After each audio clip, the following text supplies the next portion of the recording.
And it is time for the last match of the upper bracket semifinals as we determine who will be the last team to join the other three Eastern seeds. The other three Eastern teams, the LPL 1 and 2 and the LCK 1 seed in the upper bracket semifinals, and who will be joining Team Liquid, Fnatic, and PSG Talon in the lower bracket. Will it be the 2 seed of Korea, the the reigning defending undisputed champions of the world, T1, or will it be the LEC champions again, like 11 more times? You say the word again there, by the way? Is it 11 or 10? Because I think they have 11 championships now, which is officially more than two, but not as much as Detonation Focus Me or Rainbow Seven. Okay, all that out of the way. G2 have the blue side for this match as they are the higher seed coming in as the LEC champions, as opposed to T1 who had to come in through the play-ins because they were the 2 seed from Korea, meaning they didn't automatically get slotted into the bracket stage. In the story, God, they really need to put a space in Hansama's name because they're supposed to be, and it looks really bad when there isn't one. Whatever. They could fit Broken Blade. They could fit Hansama. And there's just a lot of ADC bans. Hansama, Guma, very important, integral parts to their team functioning. They're going to take away Karia's Rumble. I'm going to call that's Karia's because Karia did get it. Is kind of the reason we have Rumble support as big as it is. If someone like Karia plays him, everyone's gonna copy it. It's freaking Karia, dude. That's gonna be instant Kalista for Hansama, not a bad pick. With it actually getting through the ban again, we've been seeing a lot of Kalistas and Varuses making it through the ban phase. In spite of their power, because their teams are honestly just more worried about letting through some of the bigger picks. Of letting through the Lucians or Dravens. Definitely letting through Senna. A lot of teams are banning out Senna specifically because of how strong it can be in lane swaps. Because the teleport on the Tahm Kench just allows him to pretty much double his support anywhere he's needed and can prevent the dives really easily. So removing any reason to draft the Kench is a very strong move. It's like the 5th game of Nidalee hover. Did you ever notice that? They started hovering it yesterday during BLG and during BLG and PSG, they just started hovering. Oh, they're gonna hover Caps. Yank always hovers Anivia because it's Caps' favorite champion. But they were hovering Nidalee the entire series, and it wasn't funny. Like it was just random. Like they would just, it was just for some reason. God, Junja and Jun just agreed to do it. Lilia for Yikes here. Or for Yike, not Yikes. And Cam's going to lock in his own Tristana. This is interesting. We haven't seen Lilia in a little bit. But is going to be nice to have.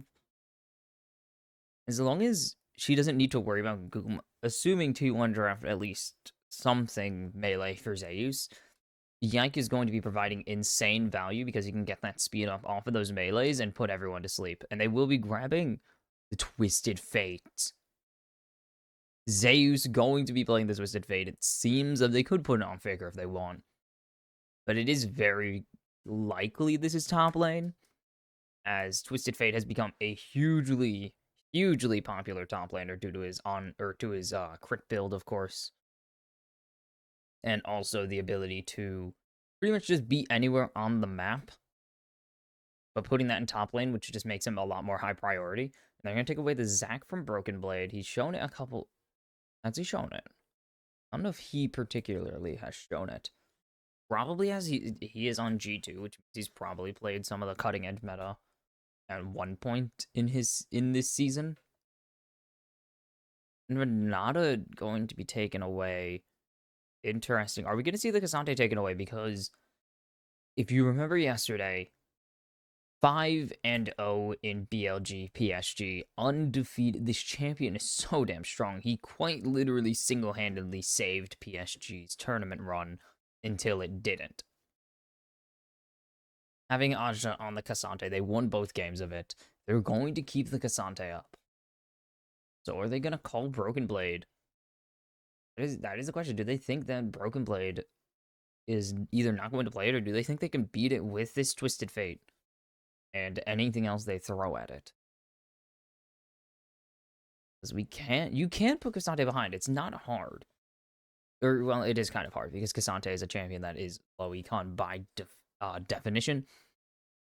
And I don't know if Twisted Fate's gonna do well in a lane swap meta, so T1 might just force. Well, actually, no.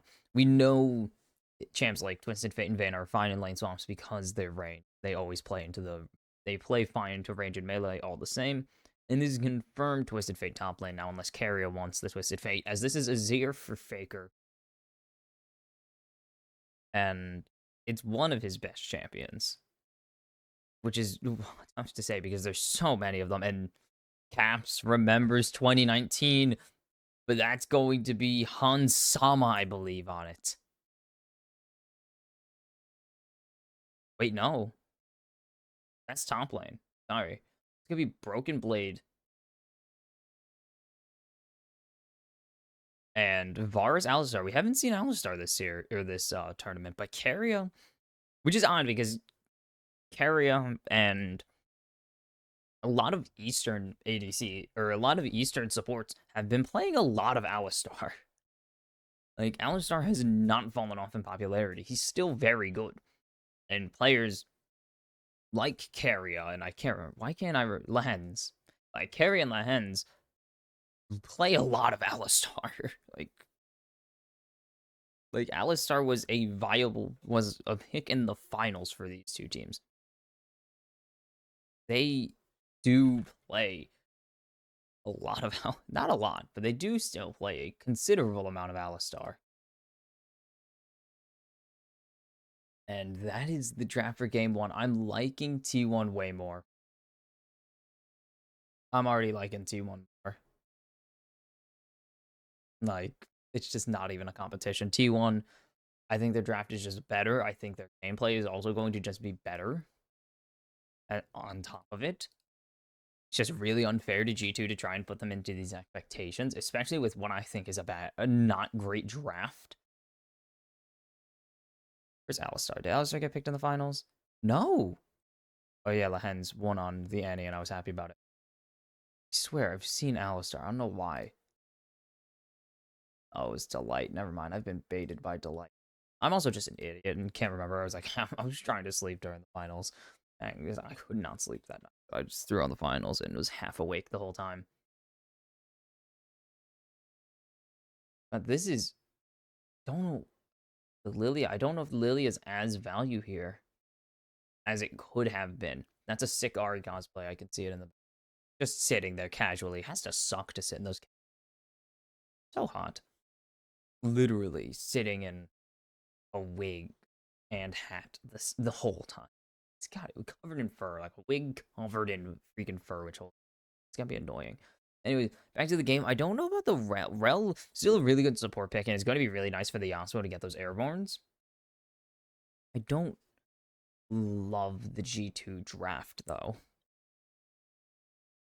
It's really going to be, can Yasuo win? I don't know if Yasuo is going to win this. The Trist is not a bad pick here into the Azir. The Trist, I believe, was, yeah, the Trist was blinded. So that was just Caps getting his pick before first rotation. Boom. It's time to close out the quarterfinals. Let's see if it's G2 once again reigniting their rivalry with T1 in the best way possible, or will T1, I believe, once again, did not once again, they beat them last year, I believe, at MSI. I need to check. I don't remember history of these two exactly. That's, oh, over the wall, and I think Faker is overextended here, and that's going to be first blood over to Broken Blade. And a big blunder there by Faker. And already off to a terrible start. Oops. One. Hi.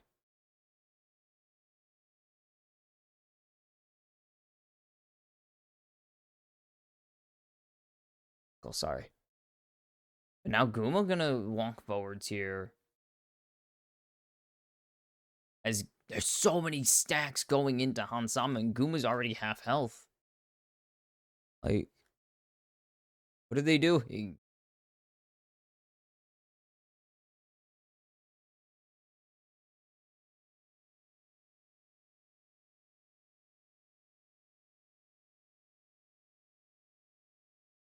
So, starting with a big advantage that hasn't been found out yet. No lane swamps, obviously. You can't really lane swap there. As nice cancel on the dive or on the engage from Mickey there. Gets a nice chunk of damage as well. As Zeus going to land the red card. Not even the yellow there. Didn't go for the stun. And dodge from Zeus. Easy peasy. Have these two teams even faced off? I'll check later. Sorry, I was looking to see if there's any history between, and it's just so hard to find any recent matchups between them because I have to dig through a whole site, and there's no database. I can just easily check this. A slow push connecting. Zeus got the card off there, I believe. As Broken Blade's gonna have a really valuable back here. He should be able to grab double daggers or dagger longsword. And it's gonna be recurve bow actually. And owner waiting for an engage. This is gonna be really big because I mean, this is such basic stuff that no one cares about, and everyone knows already if you play League, and probably somewhat aware of how League of Legends exists. If you're watching any kind of pro play, obviously Yasuo Q scales with attack speed, so allows you more Qs as opposed to CDR, which is usually what you would, or I guess ability haste now, CDR. CDR with extra steps. Is okay, ignore all that because here comes Owner looking for a lane gank. And he knows the range of these minion visions. So he's gonna keep sitting back and he's just gonna channel the recall here. If it doesn't happen, it doesn't happen, but it looks like G2 want to go. Not going to end up happening. Yike has flash. And there's flash out already. Couldn't afford to get knocked up there. If he got airborne by the Q3, it would have simply been Zeus dies. An owner was on the bot side, so Zeus knew not to really try and do anything crazy. There was no backup coming. As there's the engage from Caps onto Faker there, and it's going to get him not even low to as Caps is. Not even close to as low as Caps is right. Damn it, no. Audacious Charge has a weird circle. Or when becomes lightning has. Oh my god. It's been a while. I've actually thought about Zinja's abilities past when becomes lightning, audacious charge, crescent guard. Like individually. I keep forgetting the effects. I just think of what they do. Ooh, Yike is the source of AP. I didn't even notice that. But Faker is the only source of AP. So it's not a huge deal. You usually do want one AP source at least. Sometimes more, depending on the comp. Here's Mickey landing the stun, going to deny a single minion from Guman Carrier. About it. Everyone's still playing catch up in terms of gold because of that first blood. But they're pretty close to even as there's Broken Blade with the combo. Nice buffer onto the ultimate there, and Zeus is only going to get a red card in response. As there's the engage from Carrier now onto Mickey, and here comes Owner. There's the stun. The ignite is down. Flash out of Mickey. And the audacious charge into the whip becomes lightning, not going to connect it. Now here comes Yank on the counter gank with Caps, who TP'd in for this. But not going to be able to chase down. Yike doesn't have the lilting lullaby. And Caps doesn't really want to waste his rocket jump. He already used his TP and he needs to be able to come in. To be able to do something after that. And Mickey barely surviving there. Just out of the range. That's kind of insane. Very good for him. Zeus couldn't even answer back. I don't know why they mentioned Zeus. Zeus wasn't answering back. You can see Broken Blade actually set the wave up really well there. He was not juggling it. His Faker dodges away from the stun there. He's just gonna throw damage into Caps there. In response, not even going to dash away. Usually you'd think someone would shifting sands away there, but just tops it out. Yike, really good clear. He's Lilia, so he can get these Void Orbs pretty easily, and he has Prio in mid and top lane right now. But didn't even get to finish it. Broken Blade pulled wave there, so he actually didn't lose as much. As there's the jump on a Faker. Caps has made a huge misplay, but he's going to get the auto out of turret range, and he's going to Buster Shot and finish off Faker there. Caps playing super clean. Actually was prepared. He intentionally got shuffled, or not even shuffled, just got divided there intentionally.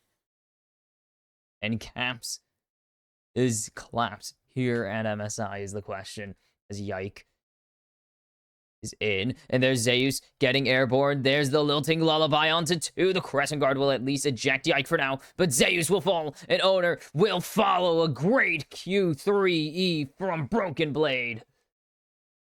And G2 are taking it to T1 to kick off this game.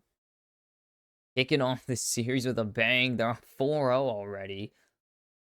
And they are crushing it here at MSI. They have completely befuddled Faker and company. This is the hopium everyone was saying. PSG won't need to worry about G2. They need to worry about T1. That's exactly what he wanted. And Faker turning back there actually kills him. Everyone said that PSG talent, the team they'll worry about tomorrow or in 2 days, isn't G2. It'll be T1 because G2 surely beat out G2.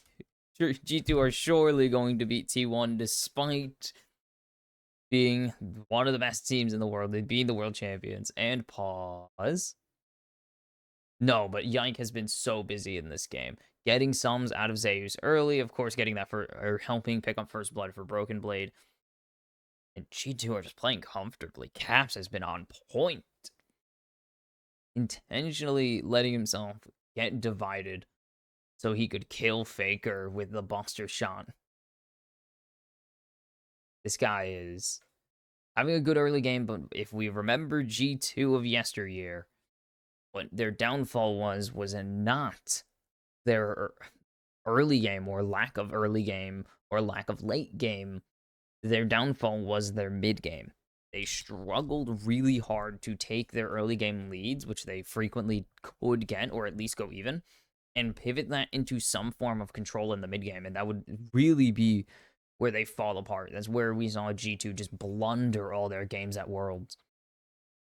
Any game that they had a lead in, they would just immediately forget how to do anything. They would just instantly falter in the mid game, making some huge blunder that would cost them the entire game and give their opponent the advantage entering late game.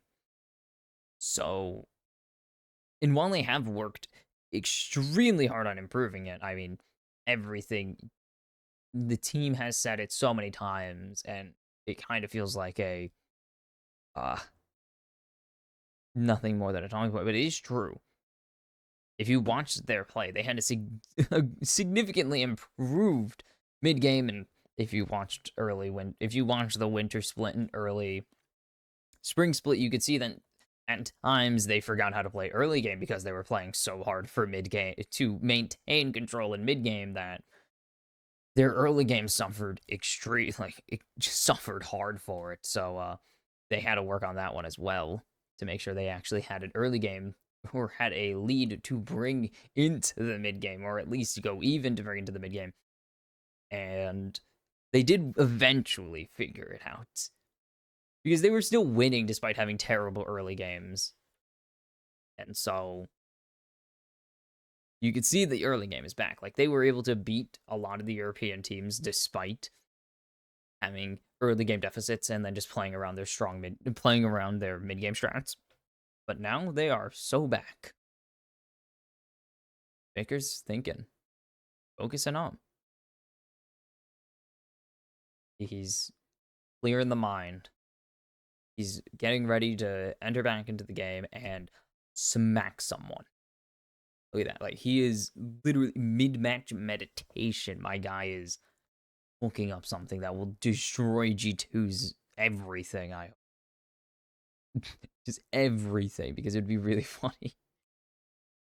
Or maybe he's just going for the mental game and he's gonna start typing. And then just go game 2 and he runs them. I don't know. Maybe he becomes Yappa for game, but I don't think Faker has it in him. Faker does not have it in him to become Yappa, bro.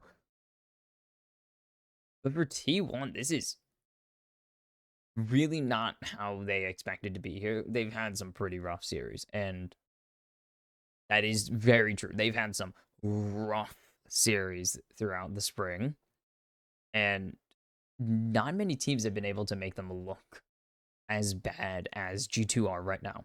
Pretty much only Gen G have been successful in making T1 look like this, and 2 games of the Hanwha and then the Hanwha Life series. That was terrible.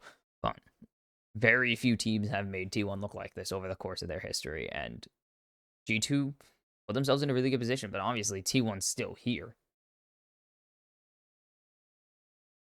Okay, in-game bugs, possible. A possible in-game bug, apparently. We'll see what the trust is.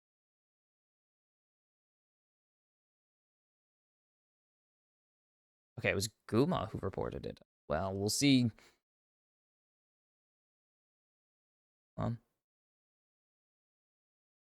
Okay, that's unrelated to the bug. I thought they had a secondary update to the bug, but they're just talking about Broken Blade, who's massively ahead now, 2-0 on the Yasuo. Or is he 3-0 now?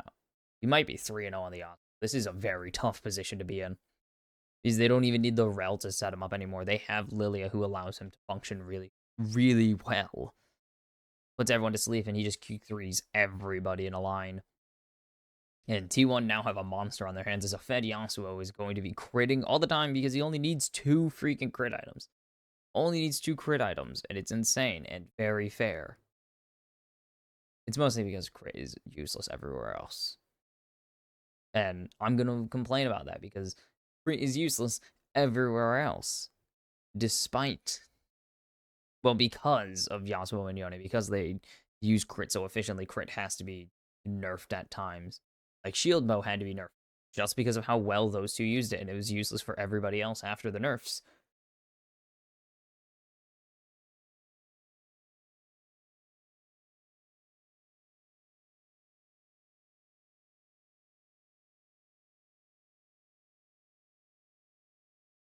About Yasuo?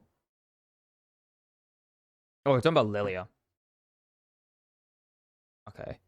We're talking about Lilia. Hey, it won games in Latin America. Jose Dioda got a freaking pentakill with it this year, okay?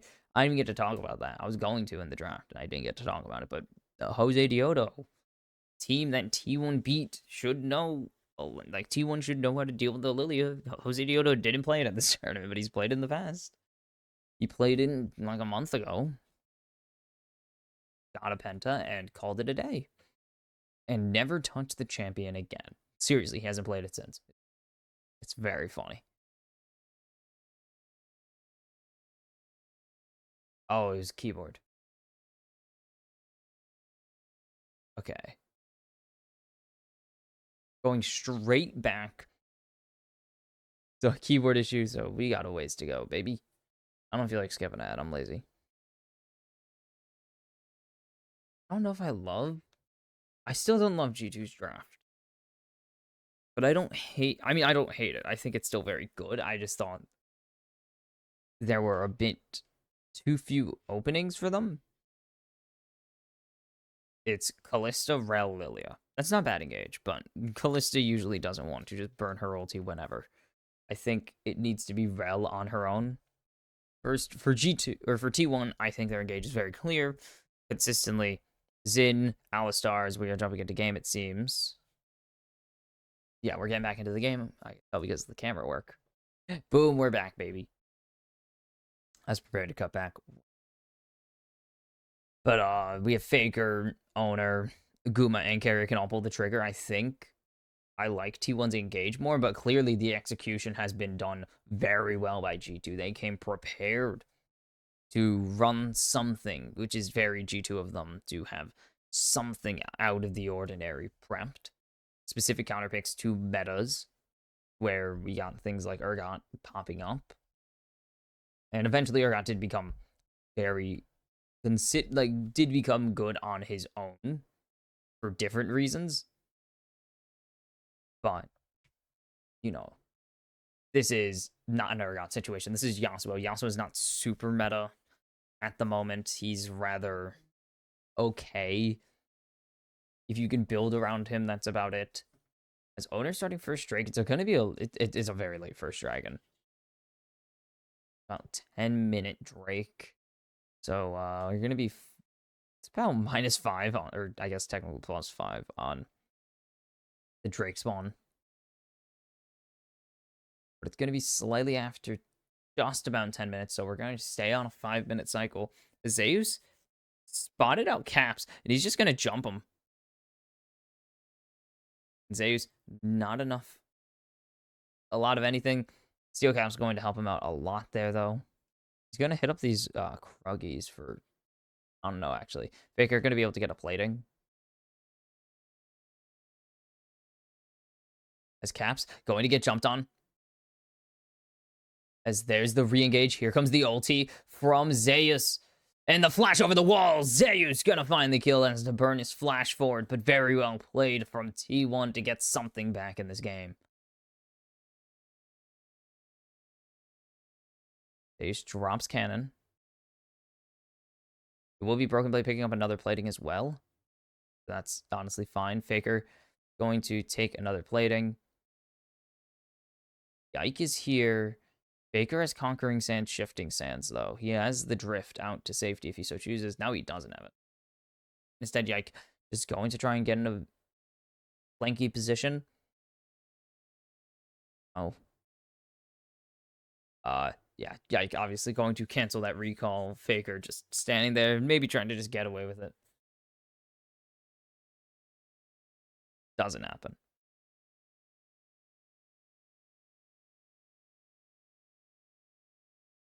Owner going to take his back here as Yike and Mickey coming up to the Grubbies, and they're going to grab them. There's not really an angle for T1 to contest this.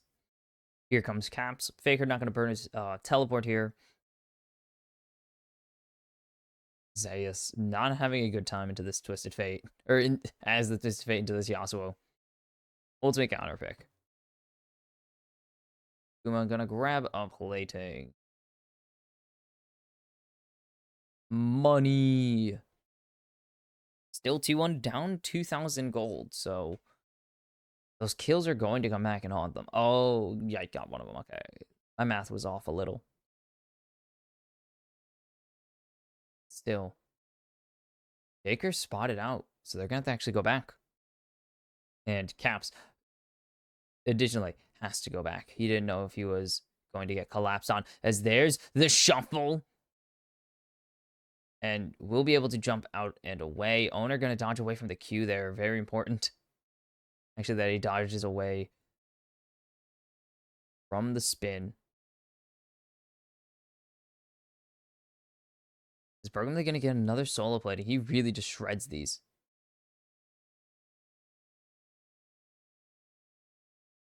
Blade.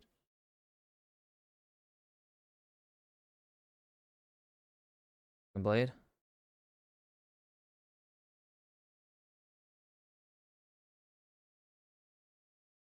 And there's Faker coming in. The stun will connect.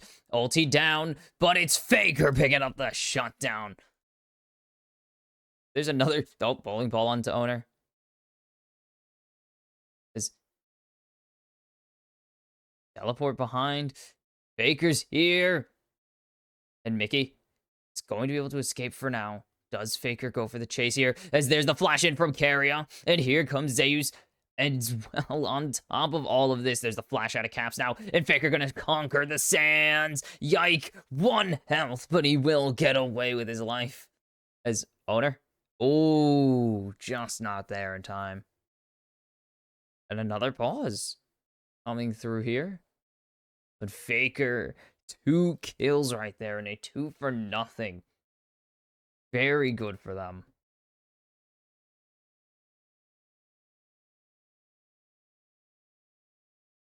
Sorry, I got a very silly notification. But G2, it was going so well. Mid-game collapse. G2 had a mid-game collapse again. Can't say it's anything new. Just like 2023. This is not a good way. It went so well for G2, and then T1 punish.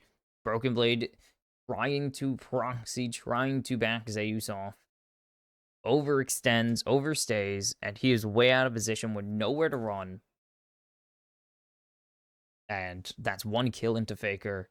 And then they get the next kill onto Faker. Faker teleports behind to punish the over-aggressive play from Yike, Mickey, and Caps. Does only get 1, and they get Zeus' ulti out, but Zeus really had nothing to answer to already. They get summoners out of everyone. So G2 now actually in a disadvantaged position. Like, they're in the disadvantaged spot, despite the gold lead still being in their favor. Faker is really strong now. Faker gets a pair of kills that should be at least Nasher finished. If that is his rush, that should be Nasher's done at least. Even then, that's even ignoring only, even if we include more. I guess if you include more, it only gets worse. I couldn't really find a way to transition about Zeus now getting out on the map. As the ulti available, G2 are just going to have to respect that pretty much. If you're fighting within 1 lane of Zeus, he can rotate to anywhere. He can go anywhere on the map insanely quick and will be there so fast to answer your plays and to back up his teammates. So G2 are going to need to track that ulti insanely well to know when they can and cannot fight. They haven't even really had to worry about Carry. Well, Carry actually really good flash Q there to get the flash out of Caps. I think he could have went for the W backwards, but I think he used the W to go forwards. Ooh, Carrier is going to be really excited. We're done with that, by the way. The pause is finished. We're back in the game. We should be about 13 minutes in. Platings haven't fallen yet, so we're about 13. Okay, we literally just got to 14. Faker gonna pick up that last plating, and the gold lead's only 1,000 in favor of G2. 30 seconds ago, it was 2,000. This is a problem.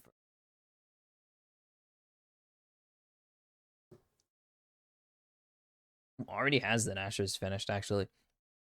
This teleport, he doesn't have Emperor's Divide here. So the fact that they get anything out of this is huge. Halo Blades, only guy I know who's actually been making use of Halo Blades. So yep, WQ, or W flash Q, and then Faker flashes forwards with the soldiers. So close there. Yike. Almost dying, but just 1 health. Doesn't have the Leandries yet. Oh, great Emperor's Divide there, actually, on the Mickey. Faker. He is him. Anyways, T1 gave up all the grubs. They're going to take the Rift Herald here, though, so they will get something Void-related this game, at least. I think they surrender first start in bot lane. I believe Broken Blade's pretty close to breaking that thing down. Or not Broken Blade. Hansama's really close to breaking that thing down, and he will grab first start for himself. So T1 need to find an answer. Will also be a Drake splint. 1-1 here. Or G2 and T1. So no Drake rushes, especially with the 10-minute Drake coming up. So we will see. We'll have to see how these guys play around it, because Baron and Drake are going to be up at the same time, and it's almost always going to be Baron first if you win a big team fight, because there's no reason to go for a second dragon when Baron's available after a big fight. But we might see more fights around Drake turn into Barons, because that makes more sense. There's no real reason to fight over Baron at 20 minutes if no one has a massive advantage. If you don't really have a reason to fight over the Baron at 20 minutes. Zeus is going to die here. Doesn't even need to use the ultimate. Zeus didn't have ulti. There was no way he escapes that. Bit of a misposition, maybe not respecting where Yike could be or the power of Caps, honestly. Caps very strong still. He is Tristana with one item. Very strong. Mid laners have surrendered to be elsewhere, to be not mid laners and do other things so that their ADCs can farm. Shove waves forever. Shove waves forever simulator. ADC experience.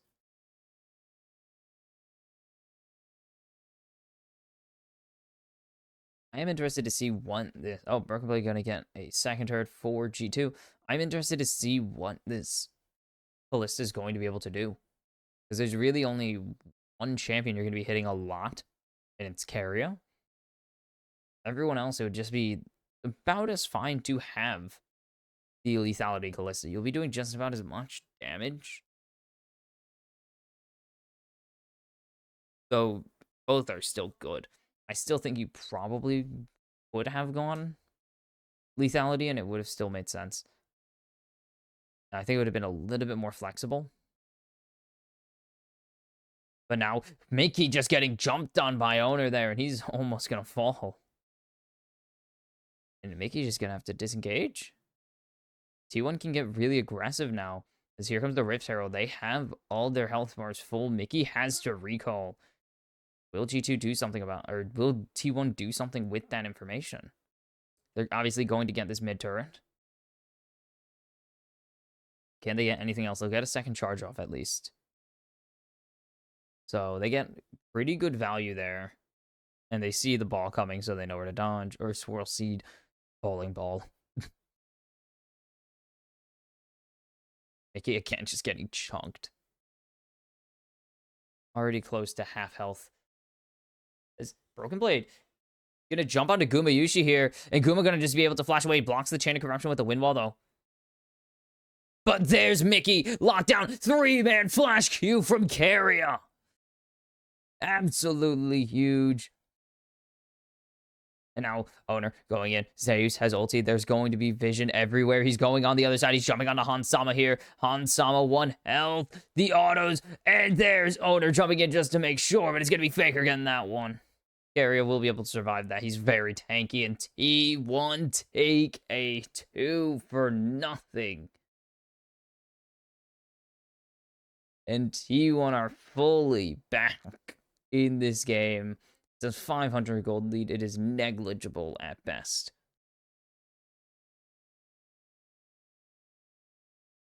It started well. They wanted Guma, and they get it. But the flash, so good. And then Mickey gets stunned up. Guma's able to do everything he needs to. Huge engage from Keria here. The swirl seeds are not hitting. And then continuing the disengage forces. Yike gets jumped on. He's so low on health. And there it is. Okay, it was 3. Someone just respawned. And then Hans, so low. Sand Soldier gets the job done there. And 3 for nothing in favor of T1. They're killing it here. So much damage from Zeus. Zeus providing so much. But the whole team, of course, doing so much. On the side of T1, G2 had a good angle. They just could not do anything. Mickey got instantly sniped. There was just nothing Mickey could do. Instantly stunned out.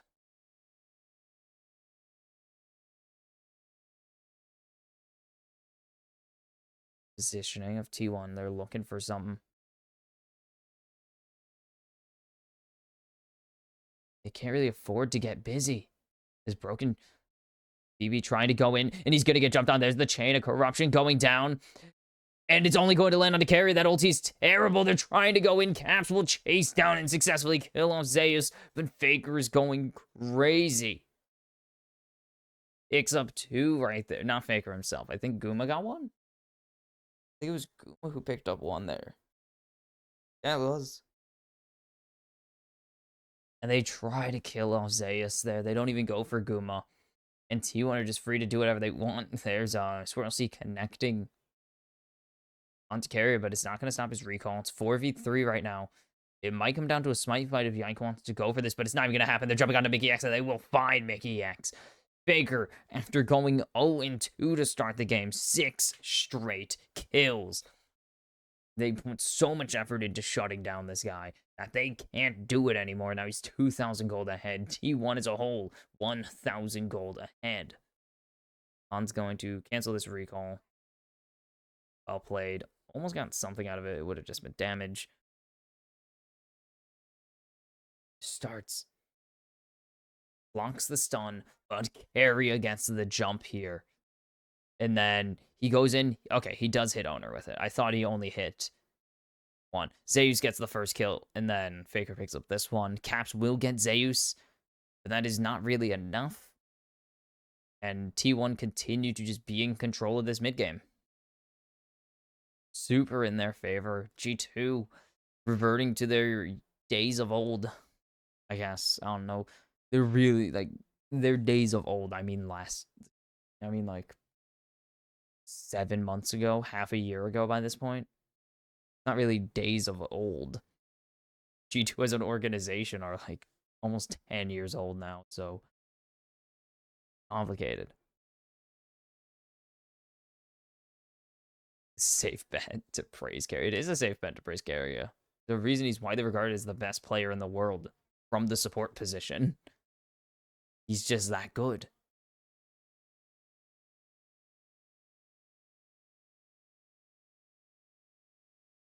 But what is G2's plan here, though? They do have to worry about next Drake because that would be Soul Point, and that is not really something you want to worry about often.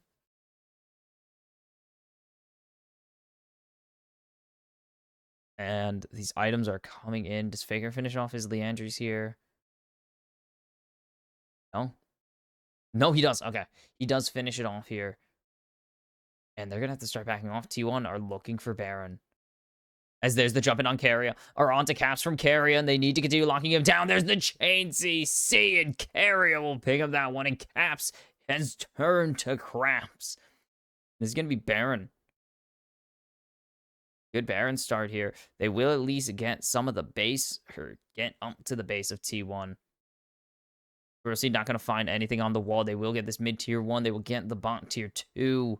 Zeus is fighting Broken Blade right now. But it's not going to be enough.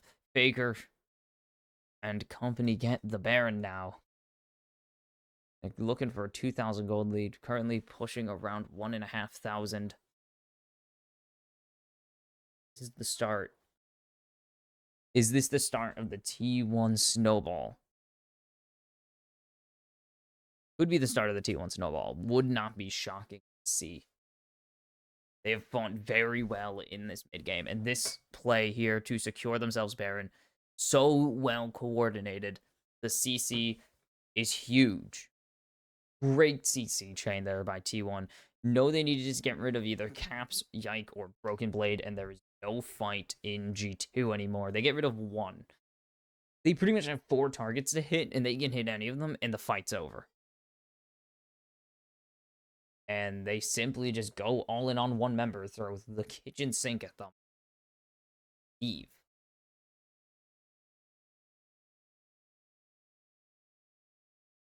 Now, they're going to have a lot of siege threat. They have really good attack speed champions. 3 really good turret shredders.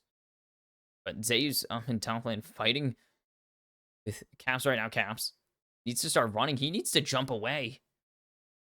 But he's going to get chased down. There's the chain of corruption, and Owner's going to pick up that one off of the chains. And just Caps, it started so well. Like 2-1 or 2-0. And now G2 are playing catch up. 3,000 gold behind now. All of it on this Baron. They have been gold swung off the map. And the Sun Disk comes down. Baker able to position that pretty solidly. Now, T1 get the top tier 2. They're going to get this mid tier 2 as well. G2 have faltered hard in the mid game. and it's going to come back to bite them in the late game. They're just struggling to solve this problem. Is T1 Faker gonna play around his Sundiskin? They're looking to collapse on him. There's the drift. He has flashed the shuffle, and they read it like a book. But can his teammates save him? They will not. Shut down for Broken Blade. Sorry, I'm used to Yasuo not being that. As Carrier's going in, finds 3. But can T1 keep this fight going? It's on the back of Guma. And that's going to be 1 going over to Carrier now. They need to keep this going. Owner going to get jumped on. Zeus is going to pick up Broken Blade there. Carrier gets his W flashed away from him. Can G2 finish the job? Or will they be stuck in this limbo? It will be this limbo state. They go 2 for 2, and it's in their favor by a lot. Carrier picks up another kill, though. G2 play patiently. Faker thought he had the play because he had to. Just doesn't hit the sick play as Zeus just dodges away from that. Here comes the TP. Caps going to get the jump here, and they need Guma to do something here. And Caps has to flash away to safety. Here comes Faker, and he will kill off Caps once again. And 5v4 now. Can T1 put this one in the bag? They've had such a good mid and late game. They'll get this. 28 minutes. First inhibitor will fall. Baron will respawn before that. So G2 are going to have to fight with their base technically opened, even though it's unlikely to stay open for very long. This should be a tier 2 down as well, and this should be all the tier 2. And there's nothing G2 can do to stop them. 5,000 gold ahead still for T1. This should be Ocean Soul point over to T1 as well on top of all this.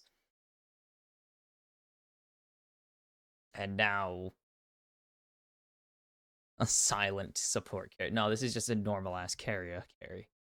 Is Carry spotted out Yike. I don't think he can make a play here. And then gets spotted out. So they know not to walk up. Face check for a few seconds as Carrier's right there with Zeus having ulti ready. I don't think they were going to get anything out of that if they wanted to. Timings just weren't there, and Ike was already disengaging. It wasn't really going to work. And this is what I was talking about yesterday when I said that Twisted Fate, always a champion you can be involved with. Kind of the same with Rumble, as there's the jump onto Azir, actually, as there's the stun coming in from Zeus, but they're going to lock down Faker. But no longer is Faker the sole winning point for T1. This is not 2019 T1, 2017 T1, where it's just kill Faker, you win the game. This is the well-oiled machine that is the modern T1. We can play through 5 different players if we wanted to T1. Positioned very aggressively, and Mickey already half health. That's the engage. Heavily neutered on the side of G2. They're just going to stall. T1 going to be fine with taking this 50-50 here. Carry getting chunked out pretty hard. Chain of Corruption not going to connect, but there's the stun landing onto Mickey, and Mickey is going to die here. And now Owner in. Owner not going to steal the Baron, though, and now G2 have an advantage, but T1 are looking to take it right away from them, as there's going to be a 2-man sleep coming in. Carry able to flash away to safety. Owner jumping onto Hansama. Hansama's down, and T1 are winning this Baronless fight. Yike will fall. It's 2 Barons remaining for G2, and it's only 2 members standing as T1 are knocking on the door of the Nexus. And it might be all she wrote for game number 1, despite G2's massive lead in the early game. There's Faker jumping in. so low right now. That's going to block all of the arrows coming down. And G2 might have just bought themselves some time here. They need about 20 more seconds to get their core carry up, but they're getting knocked. Their turrets are getting knocked down right now. Mickey trying to stall for as long as he can. But that's already the first Nexus turret falling. Going to get that throw in onto Tube. And there's a huge Emperor's Divide to get rid of Mickey. And now Caps and Broken Blade must watch as their Nexus will get run through by T1. And this one's in the books. They're going to get the last set of kills here. They're looking for the ace, but they won't care. Triple kill for Guma. Takes T1 through game number 1.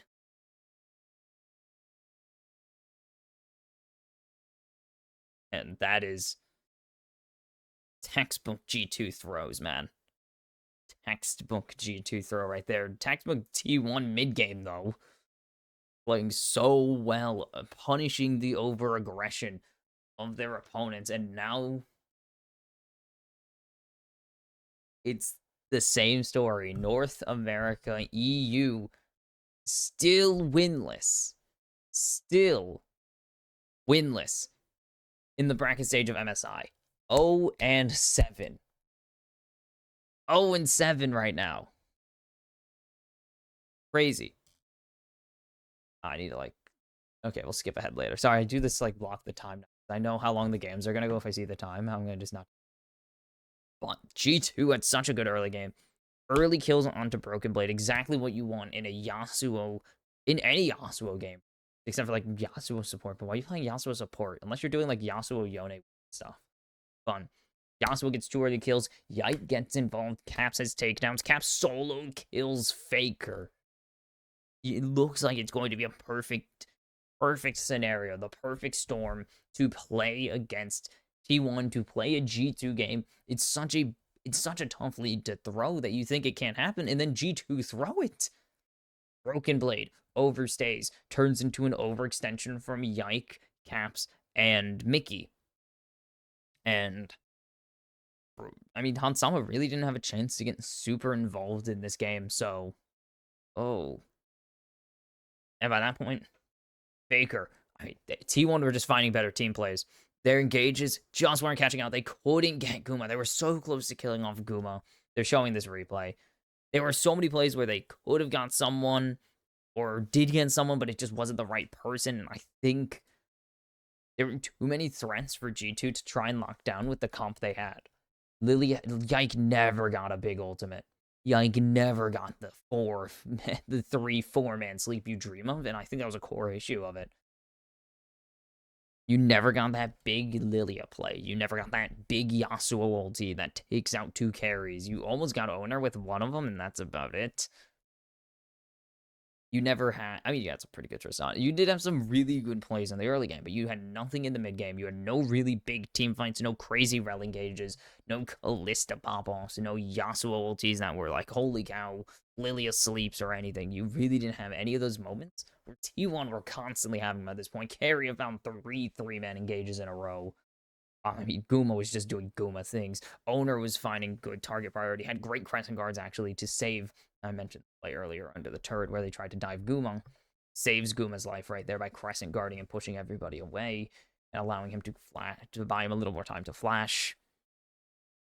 Oh, Faker did Faker things, found good divides, found good shuffles, did a lot of damage. Really all you need to do. Oh, this solo is really Caps. I love it. So well played, actually. Still, there's very few scenarios. Oh, yeah, and Zeus just yellow carding everyone, finding great engages, found good angles to flank and support his team. I've never seen someone intentionally let themselves get Emperors divided, though, to make the play. Because he didn't, so he can get the buster shot out of turret, so he could buy himself a little more time to do damage, and he knew he had flash, so he can make the play. That was pretty clean, actually. And BP won lane, but who cares? They got smacked in the mid game and destroyed in the late game. So G2 are going to need to tighten that up again. We've been talking about this. That was their big talking point at Worlds. It's been their big development over the winter and spring splits for LEC explicitly because they have a winter for some reason, which means absolutely nothing besides getting you to MSI early which is unfair and dumb and stupid and bad. But it's G2, so it didn't matter because G2 made the finals, won the finals. So why did we have a winter split if the team that wins winter is usually the team that wins spring? I'm going to complain about this LEC because it's dumb and stupid that G2 pretty much get a guaranteed slot because they're the only team that consistently wins winter split. Whatever. T1 played a superior team game, played the better coordinated mid game, and turned that into a strong late game position that G2 just could not counter. G2 at the early game, they need to convert this back into mid game. They need to be better at knowing when to get aggressive and knowing when to not, when to reel it back, play smart, play coordinated, save League of Legends, because them getting over aggressive is usually what's going to cost them their multi-thousand gold lead. And we saw exactly that happen. So will G2 tighten up and even out the series to claim the first win for the LCS regions, or will T1 remind G2 that they are just not on their level at this moment and take a 2-0 series lead? I'll see you for game number 2. And we are back for game number 2. G2 down 0-1. And they will go back to the blue side here. Is this going to be an instant Varus Nico lock-in in response to Hansama's Kalista? You can see the bans identical. These two teams think they can run it back. T1 not afraid of the Yasuo or the Lilia, despite their early game presence. G2 not really worried about the Azir, or, oh, that's going to be a nice lock-in. Or, not afraid of the Azir, or the Twisted Fate, despite their strong play in game number 1. Is this going to be, okay, so if this goes through, this is going to confirm it's Mickey on the Camille. This is Mickey on the Camille, if it goes through, but it will not be. This will be Yike on the Rek'Sai. This will be Broken Blade likely on the Zac, unless they swap it. Zac jungle is still pretty good, but Rek'Sai jungle is stronger than Rek'Sai top on this patch. This is post-nerf. This is post-Fury generation nerf, so you don't get nearly as much healing. You aren't nearly as sustain heavy as a Zac would be in the top lane as Rek'Sai anymore, because they reduce your minion Fury stacks specifically. And they're not going to answer with the top laner here. There's both 2 top laners available. They're not going to answer. They're actually going to get Talia for Faker here. They're going to get rid of the Camille. They don't want Mickey on it. No Mickey Camille. We've seen him play it before. So, gone off the Rift. They don't want to put up with it. It's not as good. Camille support has been nerfed, but she is just in a better position overall now, I believe. And mostly the support item changes were taking her out. And because they've shown double tank top lane, they want Vayne gone. She's the ultimate counter to these top lane players, to these tanky top laners. There we go. That's the correct sentence. If it's Rek'Sai, the question is, will we know? Because for all we know, there's going to be Mickey on the Zac, and that's huge. And that allows G2 so much more flexibility to draft maybe a more damage-oriented jungler or a damage-oriented top laner. And I really still think G2 have that flexibility in them. They're good at playing to the meta, but they're also really good at finding angles that they want to play specifically that kind of subvert the meta. And this is just going to be owner on Diego. It's a champ he plays a lot. He's pretty solid at it, if I do say so myself. Would not be shocking at all to see it, and to save top lane for counterpick once they know what is probably in the top lane. Question is still, what the heck is in the top lane? Because it's going to be about what support do they lock in and what mid lane do they lock in. We know they have no mid laner yet. Unless they want to put like Kalista top lane and Rek'Sai mid. Caps on the Orianna would be very good here. And this is going to be Leona. Okay, Kalista, Leona, so. Ugh, Misfits. Misfits. Remember the Misfits T1 series? Because they're referencing it, and we were talking about it yesterday because BLG, PSG really did feel like Misfits versus T1, and that was awesome. That series was so good. Oh my god, that series was hype. The full attack level 2 Leona, so they could actually solo kill. And it's just going to be Ornn taking the safe route no matter what. Is this going to change what they think of the jungler situation? That's just a trade that didn't go through. It will be Yike on the Rek'Sai. Okay, Yike has played Rek'Sai this season. Yike, I think it has played Rek'Sai multiple times throughout his career. And Broken Blade on the Zac, so they actually could have afforded to go. No, they really needed a tank here, actually. Never mind. Good draft.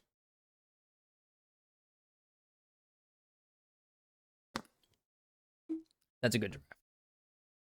Both of these sides really good drafts, actually.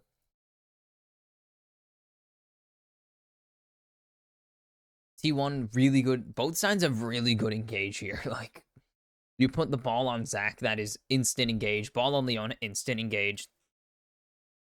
And then, of course, Ornn, the ultimate engage champion. You also have the Nico, and oh my god, Zay, if you haven't seen Carry as Nico yet, I hope this is the game. If you have not watched a single game of LCK, if you have not witnessed any of the post support item change Carrier plays, this welcome. He played a very traditional support last game in the Alistar. He's very good in that. Now, welcome to the Carrier dimension, where Rumble, Nikos, and Ashes are traditional supports. And we revolutionize the support meta on a regular basis because we can. This guy is so good at League of Legends. This guy is insanely good. Again, there's a reason he's considered the best in the world from what is usually regarded as the least skilled of the 5 positions. Like that, this guy is just that good. Even though Nico's a bit more of one of the more traditional supports. Again, and Nico's more played around the world as a mid lane or support. And support, I guess I should say, because she's mostly a mid lane still, but this guy brought Rumble into like the support talks. I love this guy. Gives supports a good name. And they're actually going to be able to get aggressive as well in this early game, despite what happened last game. Yes! Dude, where's Captain Flowers? Dude, they're playing his skin.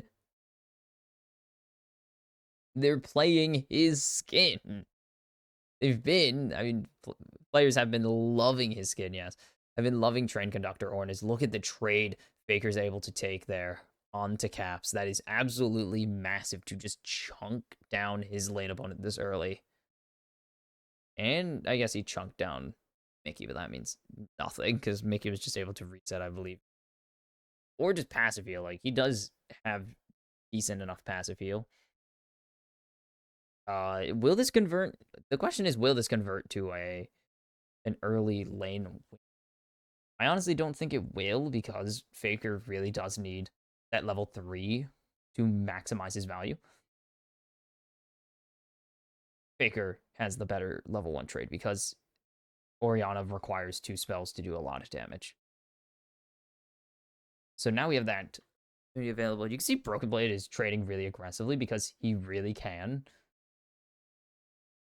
And now he's hit level 2. He has all that extra. As there's the Flash Engage from Mickey. And there's no route available for carry. He actually chose to level the W here. Interesting play from carry to choose to get that W up. As Yike is Rek'Sai. Their bonus jungler is actually gonna... No, okay. Carry's using it to scout out. And I think he probably could have went with the route. Both are fine options, actually. Because he's going to be dealing with a bush hiding Mickey the whole game. Or the entire laning phase. It makes sense. Caps still getting shredded by Faker.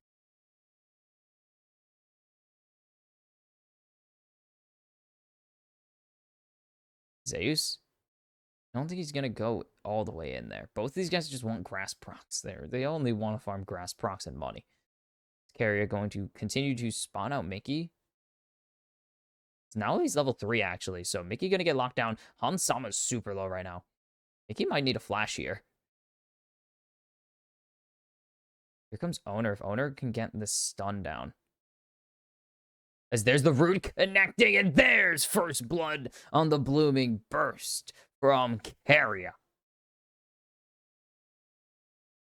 And that is a huge misplay from Mickey there. I was waiting for the flash. I was like, oh yeah, he doesn't have it. There's Broken Blade jumping in onto Zeus. I don't know if he got the rock there. He did. Maybe. I don't know. I know Zeus did because Zeus was farming wave already. So he was always in combat.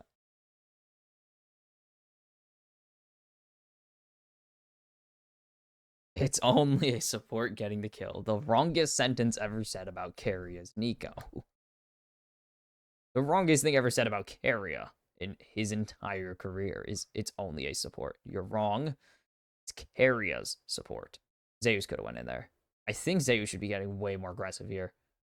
Yes, he doesn't know where Yike is, but it's Broken Blade, man. You can destroy this guy. I love Broken Blade.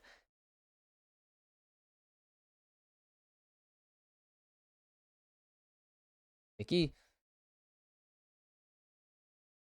unspotted? No.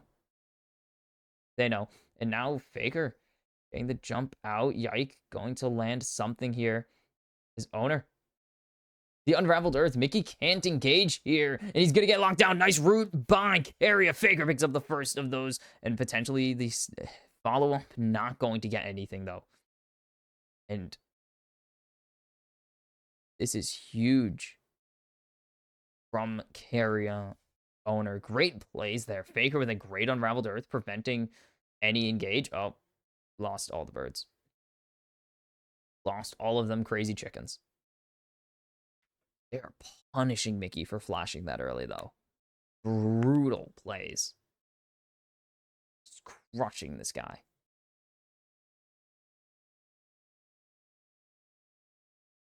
Now T1 are controlling this early game on the back of Carrier. I mean, dude, this guy's a carry. Lives up to his name.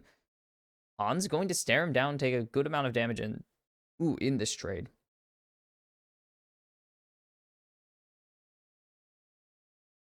Guy is so good at League of Legends, man. Oh my god, this is how I watch League of Legends. If I'm not commentating and I'm watching Pro League of Legends, I'm just gushing over specific players. His owner, unspotted here, Caps has ultimate. This actually is not that great of an idea. As there's the read. Oh, dude, Broken Blade's getting destroyed. Zeus, holy cow, what a play. That's pretty awesome. Big commitment there. Ulti and flash out. As here comes Faker as well. Mickey's dead again. That's great. Bye, Mickey. Owner drops aggro.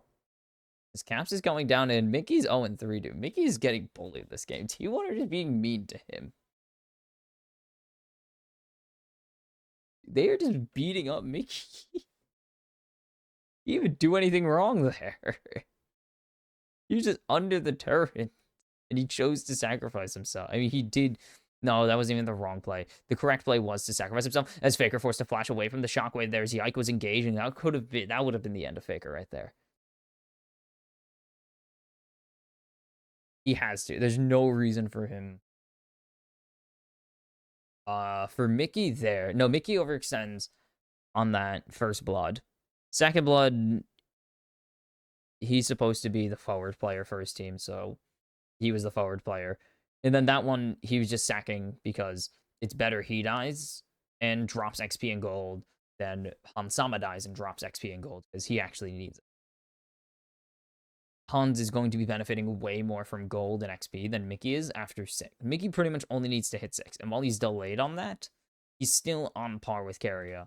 And that's all that really matters. It's more valuable to lose XP on support than it is to lose XP and money on your ADC.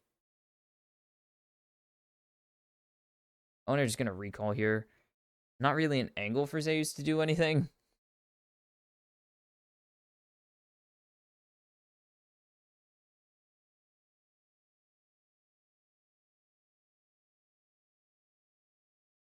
Okay.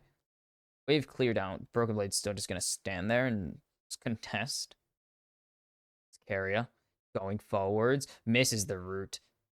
Would there have been a tangle? Would there have been an ulti follow up to the tangle barbs? I don't know, honestly. Maybe he wouldn't have needed. Oh no, he doesn't have it. Sorry, I saw the 6 and it was because he was he was cloned as Kuma.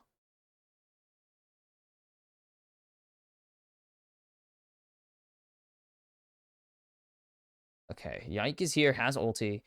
Owner is here, has ulti. Owner is going for the Drake actually though. Faker, and they can rotate down. Faker's ulti in about 10 seconds. I want to say. Yeah, it was about 12. I was gonna say 12. I felt 12 was too specific. As there's the engage flash out of out of Guma though, and Mickey. Plating, going to drop. Nothing connecting on Hansama there. They're trying to go for it. Baker is going to stay in mid as the teleport comes out from Zeus to answer. Top lane push. Broken Blade.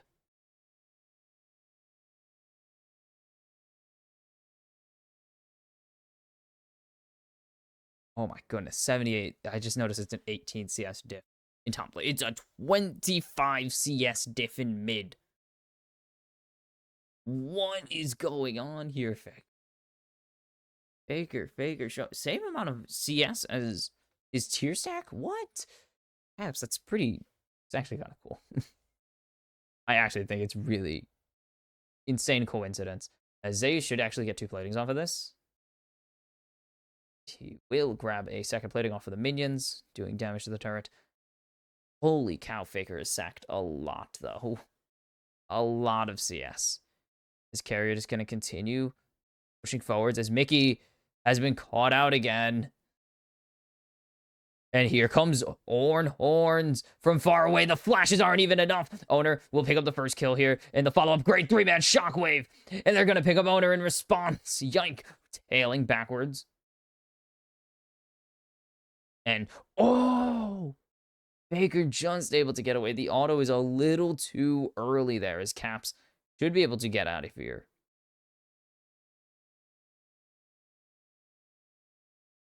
And it's a 1-for-1. And it's just Carrier fighting off Yike here.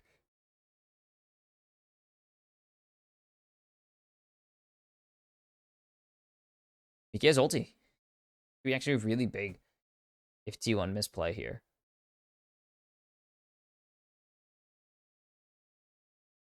All right. T1 getting a disengage out of at a G2 there. Pretty much the only goal was to disengage Yike as Faker. As Flash, is he going to be able to use it? He won't. Yike picks up another kill or picks up another kill. This one on the unkillable Demon King.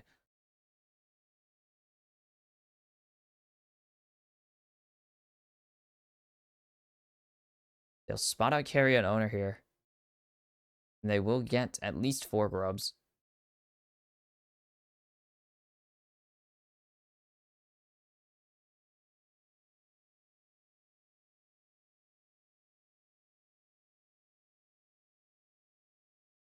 Not going to connect there. Caps is going to just grab what he can in this top lane.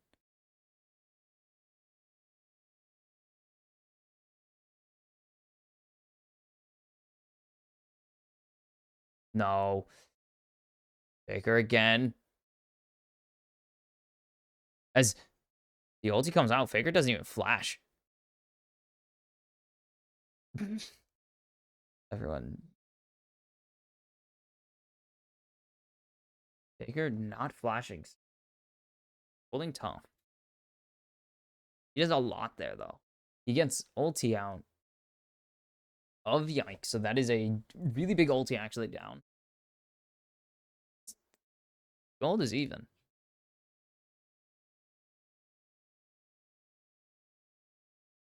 Zeus and Broken Blade is going to continue doing tank things, and yep, tank things. Stare each other in the face a little bit and do nothing else.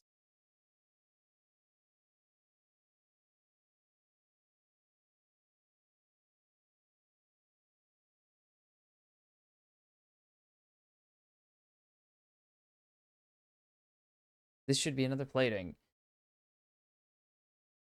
That's a decent amount of damage to Mickey through his free armor buff.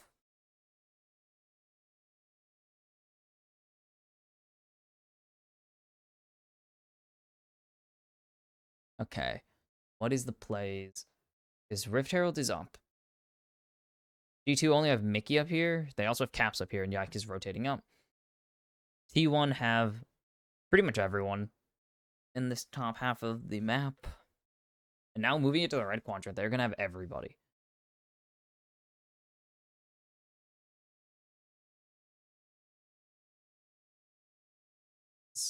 Ooh.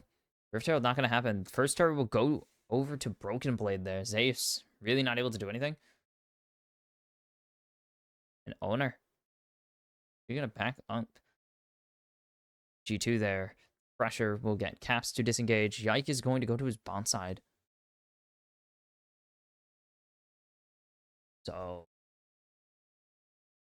T1 should be able to actually keep this pretty even in terms of everything. We'll see what these come down to. Because the gold slightly swung in G2's favor. It's a few hundred off of that first turret. Cap's going to stop the recall. T1 just going to go for the second Drake. They have Drake Rush as an option. They will start it. As G2 calling for it as well. There's teleports. Everyone can teleport in except for Broken Blade, but he's already down here. There's the dragon already down. They're going to get the jump on to Carrier, and that's the root. The Pop Blossom will find one, but they will sacrifice Carrier for it as Faker's behind. Faker all the way behind now. Guma's running. Faker just peeling back to mid here. There's a huge combo onto Caps.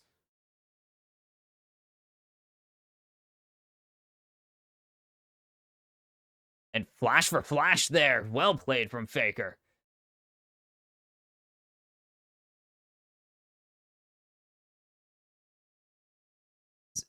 Everything burned there. Forge, or the Ornhorn dodged by Hansama with the flash there.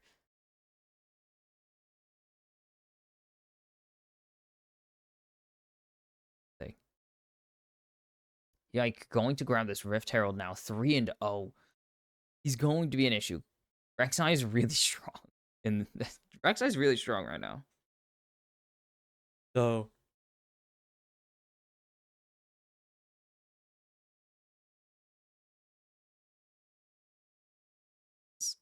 Blade going to go in onto Guma. Guma and sidesteps him perfectly.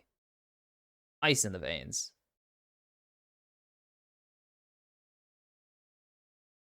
As you're just gonna catch waves. Is he not a huge deal? Or his level specifically for ultimate, not a huge deal. His level is a big deal. Faker has no flash. He needs to be very careful here. As here comes Mickey as well. Caps has Shockwave. He's forced to flash away, and it's going to be a shutdown for Owner, but Owner forced to flash as well. He needs to ulti away to safety, but Broken Blade is here, and he's bouncing as G2, yike, Broken Blade pick up kills for onto T1, and it's a 2-for-1 there. They answer back perfectly. Oh, that breath was ugly. I heard it, and I know it was gross. I'm sorry. They answer back beautifully to the punish onto the kill from onto Caps. My God.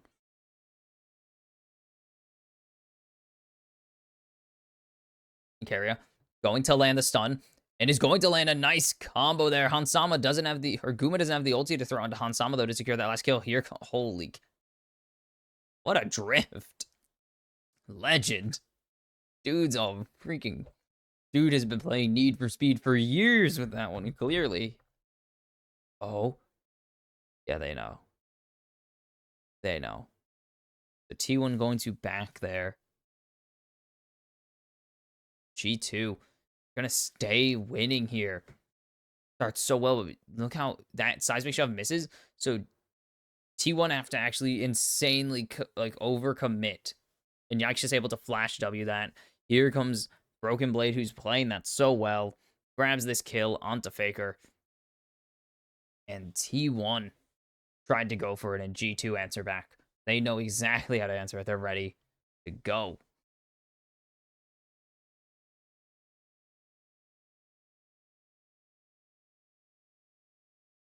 Is turret gonna be the target of T1's eye? The apple of T1's eye. There we go. As there's the ulti out. This Faker is super low and he's dead.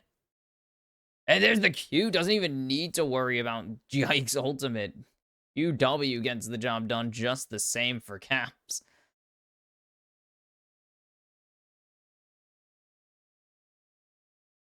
Ow. T1 cannot find an answer here. They are relying on Guma. They are relying on Zeus now to find something for them in this game. Is Guma again? Broken Blade getting locked down under turret. He will be able to get out. Does get pumped in the passive. T1. And anything still. Still cannot find any plays. G2 have been able to answer all of them perfectly still. Oh, they're spotted here.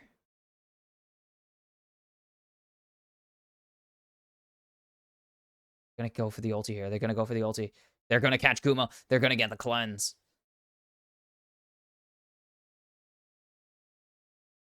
Guma's still trying to reset. And he's just gonna have to come back. There's no reset. There's no chain of corruption here. They tried to use it on Broken Blade earlier. Owner marked now by Yike.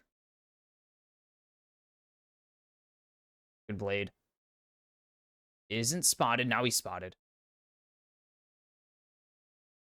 Area. Find something, and it's going to be taken by G2. No smite steals here. Broken Blade is going to be able to jump over this wall. Here comes the call of the Forge God now. It's going to land onto Hansama, but can G2 get out? Can T1 capitalize on their very good play? No, they can't carry us so far away. They can't punish Hansama, and everyone on G2 is able to get away with their lives. T1 have nothing to throw there. Now, G2 in a very nice position. Stole point gone. They're ahead 3,000 gold. They are fully in control of the map now.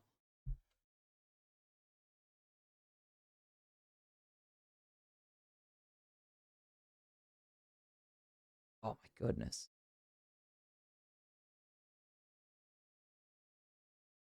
Could Carrier have passed upwards is the question of the day.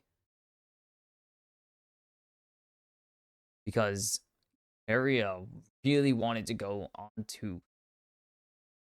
Carrier's only goal should have been to go on to Summon. I don't think he could have. That was actually very good job, Carrier. Very silly. So... Baron is the only thing up for minutes now. Barrett is going to keep throwing these forwards. Throwing out the clones. Like, cost no mana. There's pretty much nothing you do with them otherwise.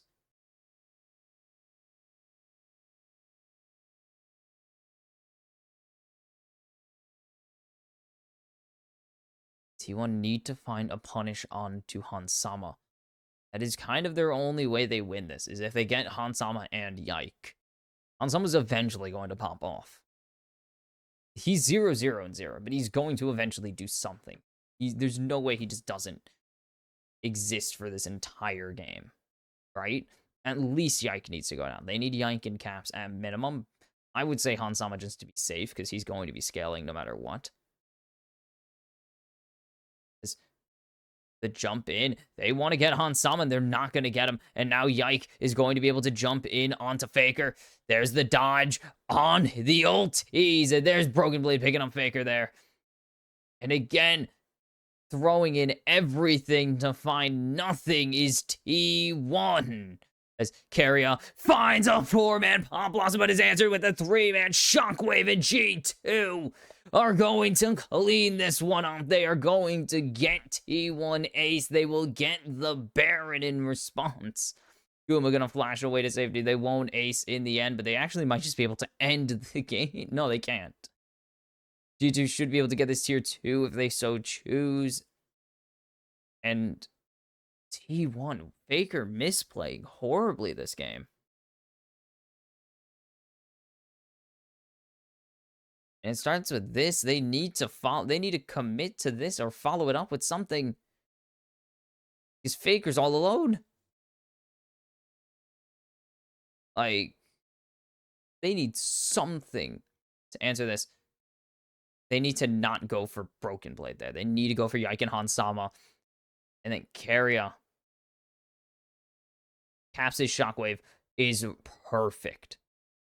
And there's just nothing T1 can really do to answer it. And G2 get a great fight. Get an incredible fight. 4 for 1 in their favor. And now they are up 5,000 gold.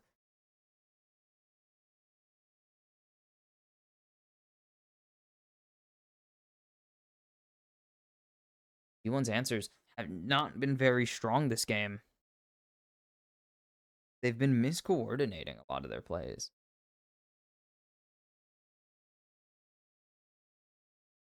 Just seemed like they were playing very poorly this entire mid game. And it's kind of the inverse of G2. G2 looked like G2 just did. Not even looked like. They just had a terrible mid to late game last game, and T1 is having the exact same situation, and it looks like G2 are going to make this a series. You can see the gold discrepancy, a 13% advance, 13% of the gold, more in favor of G2.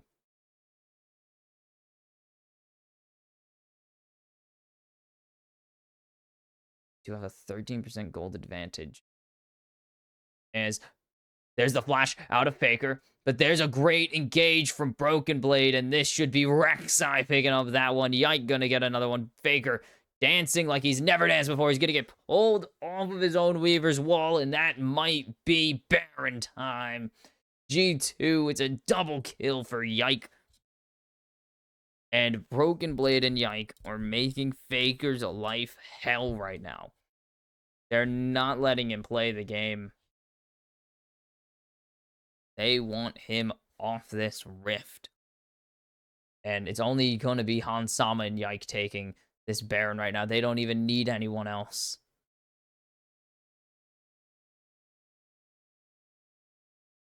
As they are just hoping for Baron or for Drake contest, getting something out of this. Oh, G2 fully in control of the map as well. They're continuing to exert their map pressure clearly because look at how far BB can press. So far ahead. Okay. Sure. Faker, great flash there, but it's too late. Gets queued. And then on to Owner. And then Faker can't Weaver's wall here. And then he goes for it, and Broken Blade's ready. As there's the engage.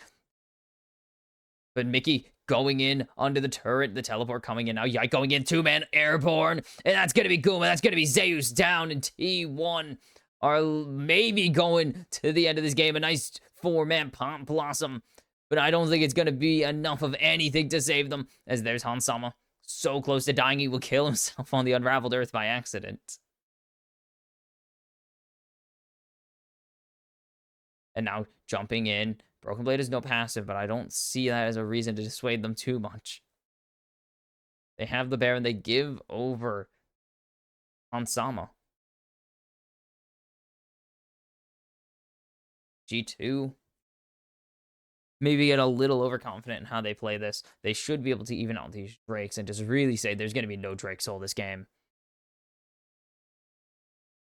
T1 are scrambling to find answers still. Just hoping for something. The 9,000 gold deficit for them right now. They're just going to keep going into Zeus.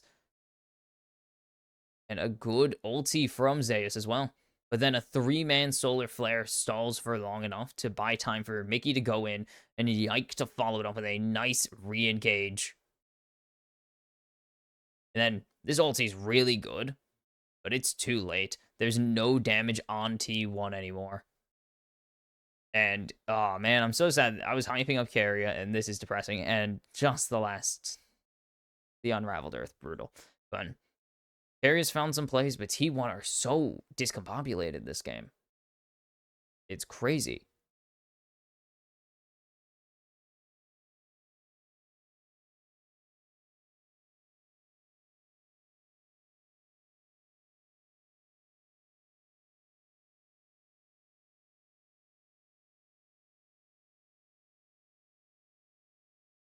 They're just going to keep sending these clones forwards. They have no engage angle still.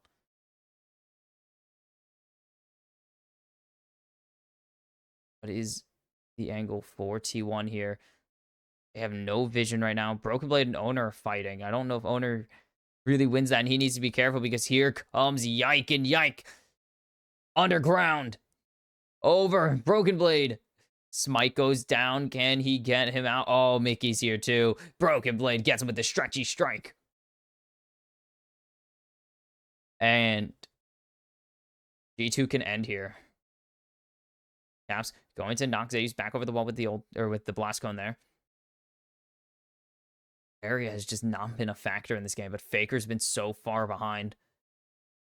G2 have been able to just keep him there and deny him any damage. There's the engage. Faker tried to go forward. He was trying to flash out. Misplays from T1 continue as G2 are looking to end this one. They're going into the base. They're going to get the second inhibitor, and this one's all over. T1, we've got ourselves a series now. Onto the base. Can T1 put up one last fight? They'll get onto Caps. I don't think it's going to matter. He goes golden. Owner's fighting off Mickey and Hans. Hans is finally going to be able to pop off as Zeus is just eating up damage like it's nothing, but it's not going to matter. And for the first time this MSI, the West has won a game. Not winless, not 0-9. They will be 1-7 after a Game 2 win by G2, and as is tradition, the LEC and the LCS put all their hopes in one G2 esports to hope they win games. This team has T1's number. We know this historically. T1 have struggled against G2, or at least, well, I mean, yeah, struggled. They have a winning record. The all-time game score, I believe, is now 15-11 in favor of T1. They've historically struggled against them. Right, yeah. G2, the only reason T1 did not win MSI, the reason they did not go to Worlds, or did not go to Grand Finals in 2019, like, they denied T1 2 different championships in 2019 alone. And now they're looking to send them to the lower bracket in MSI once again. They went to the lower bracket last year after losing to JDG in the in the upper bracket finals, and then would eventually lose to BLG. Well, there's no JDG here, so G2 will maybe have to be the stand-in. And that was the same story. It's so odd. The same exact way. Like, the first game, they got absolutely smacked in the early game, and T1 clapped back by crushing it in the mid game, and then eventually leading that into the late game. And the exact opposite. Oh, what's this, Kadro?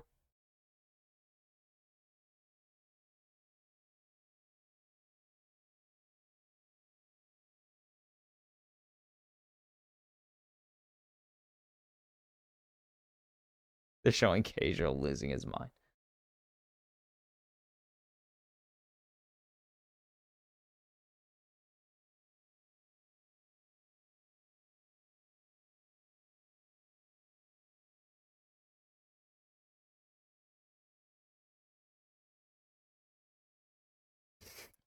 Sorry. Cadriel. Cadriel. I love Cadriel. His neighbors are calling me. Crazy fun. Same exact story. G2 lose early, get back in mid game, and then take the game through their pressure that they can exert with their advantage. And it's so weird that this might be the trend of this series. I think it's finally going to come down to who actually can play League of Legends. They punished Faker. The mid laners have suffered this series. The first one, game one, Caps was getting smacked after a 2-0 start. And then following that up, Faker getting smacked up and down the rift. T1 did not have a chance to even play through their mid laner, and that is going to be possibly the story of this series. The two hyper carry mids. Like, is that going to be the factors of this series? The two hyper carry mids, who's going to shut down the other more? Even though Faker's not nearly as hyper carry as it used to be, Caps is insanely, like, they're both insanely talented and we're integral in winning these games for their teams, and it might continue to be that way. We've seen the junglers get super active as well. I mean, Yike, super critical to getting G2 these game wins again, and that's going to probably be the case. He was one of the best junglers in the LEC for a reason both years now. I guess all three splits he's played for, I guess, because there was Winter Split sucks. But there's a reason he's been one of the best junglers just in the entire region. Hasn't shown up internationally, really, and this is finally G2 putting it all together, it seems, after some lackluster performances elsewhere. This is hopefully the beginning of a triumphant return, because this is, if they can carry this to another 3-1 over T1, I think it'd be very convincing. So, T1 need to tighten up, G2 need to tighten up, and both of these teams probably have a lot to work on still entering the rest of the series. But who will move to match point, we'll have to find out as we are going to game 3, and I will see you then for that one. G2 tied the series at 1, and T1 are looking for our answers as we are straight into the draft for game number 3, and it is Zach gone. They don't want it. Broken Blade, get the hell out of here. Get the hell out of here, they said. Rek'Sai, oh my god. They actually, G2 have made T1 change their ban strategy. Is crazy. Crazy that they've done it, and they're just going to take care of it. They're just going to get it. They're getting the Kalista. They're done. They're tired of G2. Killing them. They're going to kill them. Done. Tired of them. Get them out. They're just going to trade ADCs is the end of the story. They traded ADCs last... they did not trade ADCs last game. They ran it back last game, and now they're going to trade ADCs. Cap's going to be back on the Orianna. It worked out very well for G2. Insanely well for G2. Turnaround game from Caps in game number 2, which is maybe where they get G2 from. They're a game 2 team. They lose game 1, come back game 2. Who knows? Or maybe I know what it stands for and I'm lying again. Everyone should know what it stands for. It's pretty easy. Is it Chovy time? Chovy. It's Chovy time. I don't know why some people say their V's wrong, okay? It's Chovy time. Faker. Channeling his inner, I guess, rival? I don't know. Deft is his rival. Deft will forever be his rival. Okay? Not Chovy. Deft. The narrative is there. His owner's going to be onto the J4, and this could be already huge. I'm already seeing it happen. Caps going to lock in Yikes Poppy, though, and that's going to make this a lot harder for Faker and owner to play the game. Zeus, or not Zeus, Carrier going to lose his Rumble.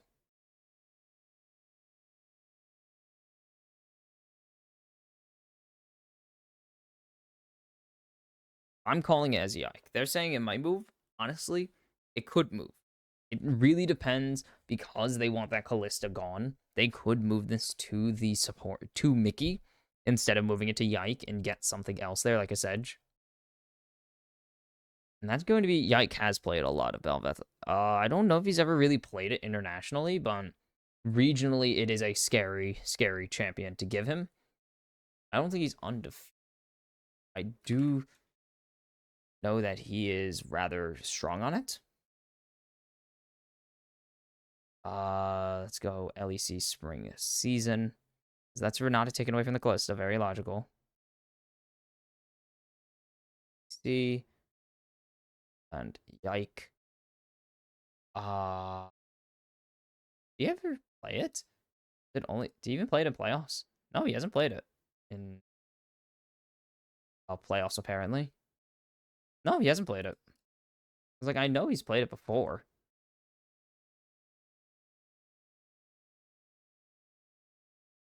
He hasn't played it at all this year, so it being banned away is very interesting. He played it last at Worlds, where it did not work out. That would be hype. This would be gas.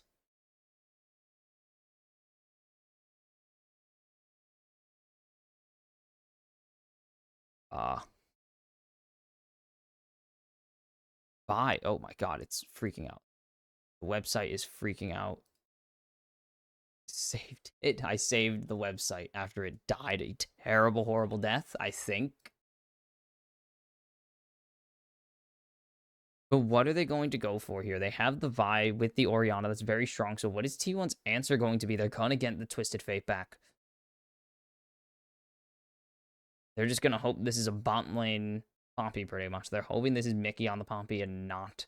Or they're hoping that this is a Broken Blade on the Poppy. I guess now. Because they want it to be on someone who's not going to have the ability to play Yasuo. What's the support pick going to be? Oh, this is going to be interesting. Camille.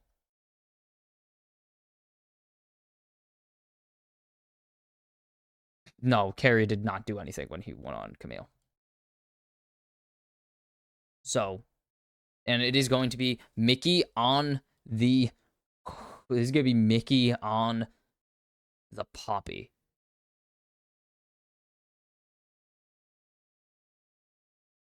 Are they going to... They have the lane swap here. They can't afford to put this, right? They can't afford to put this into a Poppy. It's a double nerf. That's two massive counters to your bot lane. You have the lane swap it into Yasuo. And Zeus is just going to be miserable again. Even though it did not really bother him previous game, game 1, when he played it into the Yasuo, it was very much fine. He was still very much okay. It's just he had to go through the tough early game to get to mid game. It's going to be really hard. Also, Camille support's not great right now. It's still playable, but it's been nerfed, which is good. Like, it has been nerfed pretty much to minimal viability. It's still playable, but it's not really the thing that it used to be when we saw players busted out in several reads, actually. And it's going to be interesting to see because this is post nerf Camille. This is not, you're not playing on like 14.4 anymore. Support items have been thoroughly nerfed. And Camille herself has been, I believe, changed a little bit. So this will be interesting. To go back to that Twisted Fate blind, T1 have not really gotten to do anything with them, but they're going to need to keep Zeus alive pretty much. As long as Zeus doesn't die repeatedly, they'll be fine. We are into game number 3. Winner goes to match point. And this is going to be stressful. Very stressful.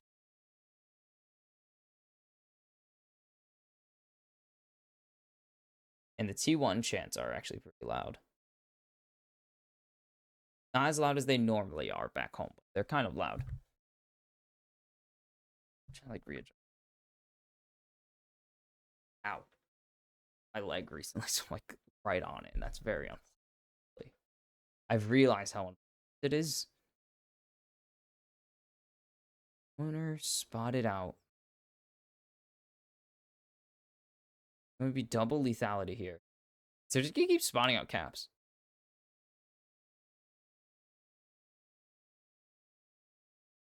They're going to get the ward down eventually.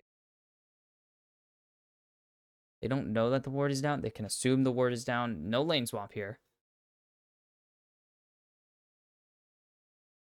Oh, they did nerf Camille directly. It's possible this works. I don't see it happening, though. There's just no way. Possible. But we'll see, I guess, is the correct answer to that. As Guma going to already get grounded. Yep, Mickey just starting the W there. It's a huge deal. As Carrier jumping in onto Han Sama in the back line, though.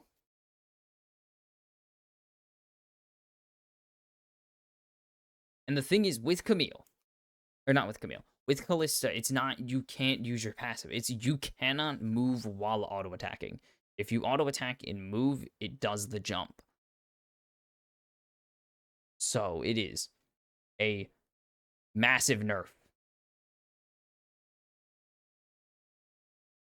You literally have to stand there until Steadfast ends, and they're going to bait out the Steadfast presence. Carrier knows what he's doing. But is it going to be enough? Like, it's actually a really good comp to nerf the Kalista pretty hard. There's a pretty good bot lane to nerf or to counter Kalista. You have the slow of the Varus, and you have the Steadfast presence to just say no to Kalista entirely. As are you going to trade a little aggressively here? T1 are hoping, trying get this as they could see owner. They want this dive. They use level 2 now. Windwall blocks it. And there's the engage. The stun not going to connect. But there's first blood going to Gumayushi. The stun connects for Han Sama. It's going to be a 2-for-1 as Carrier picks up the second blood as the dive is unsuccessful.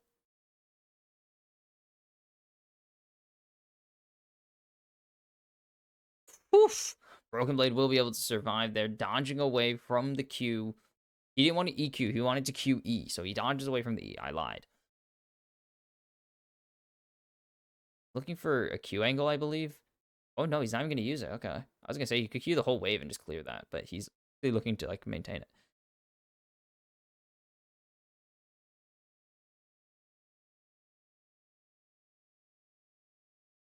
All right, we'll see if T1 can manage this. It's still not very playable for Guma. This is more of what I was expecting from G2 coming into this. Gonna flash forwards here. Guma knows. They got that mid brush. They know where or when Mickey's gonna go for it. Great play there. Can't flash. You cannot flash while grounded. And Hans will be able to get one here. Just able to get.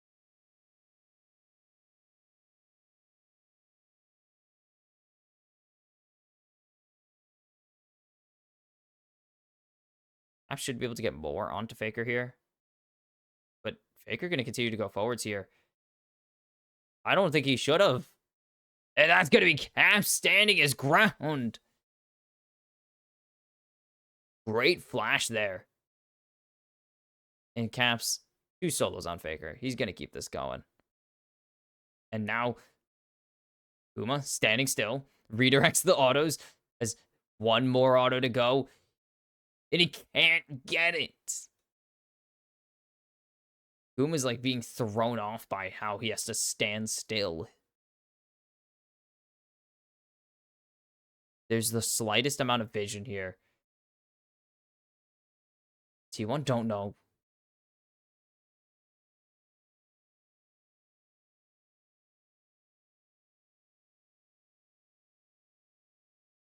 And the dive not going to happen. And neither will the counter, but Faker's here.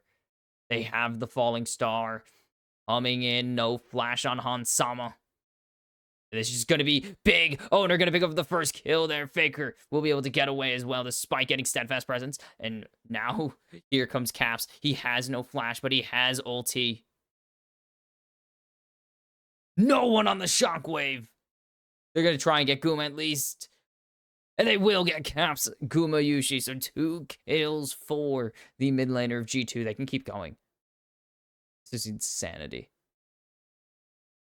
Oh. Yeah, he doesn't want to commit there. That is a very nasty turn if it does connect. This all starts with this play, by the way. Kind of.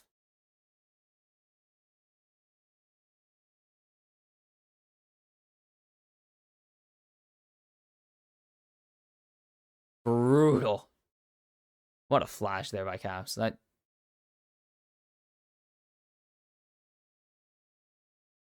abusing the fact that he has a turn speed. It's not something that is super common in League, actually. Like, yes, there's turn speed in League, but it's pretty much instant. It's such a low number. You will never notice a turn speed unless it's intentionally designed by the... Ooh. The ulti. The stun will connect from Zeus, and he will be able to disengage there. His owner will be able to grab these Void Grubs.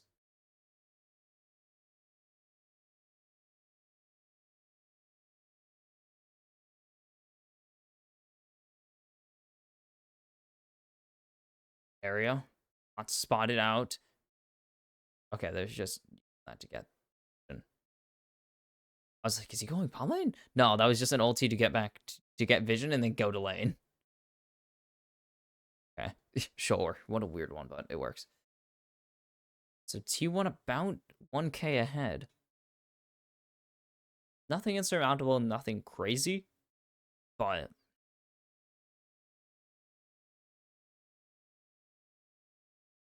they can't see the connector between the marked target or marked ally. I can't see it. Even though it's on your screen, they can't see it. It just shows up whenever you're in to be pulled by the Fate's Call, or whenever you can pull with Fate's Call. There's the green light for Zeus to, or for Broken Blade to jump in there as Faker going to get all in here. And he's going to dodge away, but there's Mickey to cancel his escape route, and that's going to be Mickey picking up that one onto Faker, and Faker just not having fun in this series. When Faker absolutely bullied Zothif for continuously dodging his ultimate.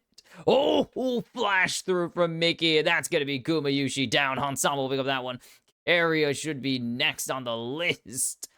Double kill for Hansama and G2 are using their strategy to perfection. They are using this Poppy so well. So good, actually. Did they have vision? They didn't know it was there. That ping is on the blue ward, by the way. Not on the red. You can see it's on the blue ward, not on the red ward. They don't know there's a red ward here. So Guma is instantly locked down. And he only gets like 2 autos and a rend. And then Carrier gets locked down by the Chain of Corruption. It's over. G2 are doing so... Mickey. I joke about Mickey because I call him the man who's never seen an engage he didn't like. But that's mostly because he loves his engage. He does love going in. If there's an angle for Mickey to go in, he'll take it. Like here, oh, he actually hex flashed. Oh, kind of the smart. Yes, the smart play, but I would have hex flashed down. I would have went for it. I would have went for it because it would have been awesome.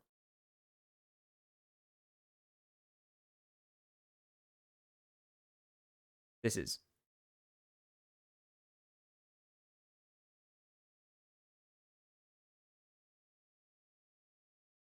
Chovy? With Chovy, but... Oh, that's why that struck a chord with me. He pronounced Chovy weird. Wachovia brand. And I remember it because it's Hockey Arena. It's named the Wachovia Center. Yes, that is how my brain works sometimes.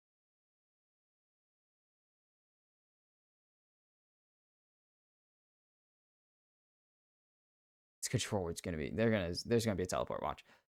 Caps is about to teleport onto Guma and smack him upside the rift. Shortly, I would go for it. That's a huge control word though. Pretty much always knowing whenever Guma or Carrier come into lane, anyone comes into lane, they'll know they'll have some vision control for a little bit. It's going to just goes away, or once they figure out there's a there, but absolutely huge. You can't lane gank them.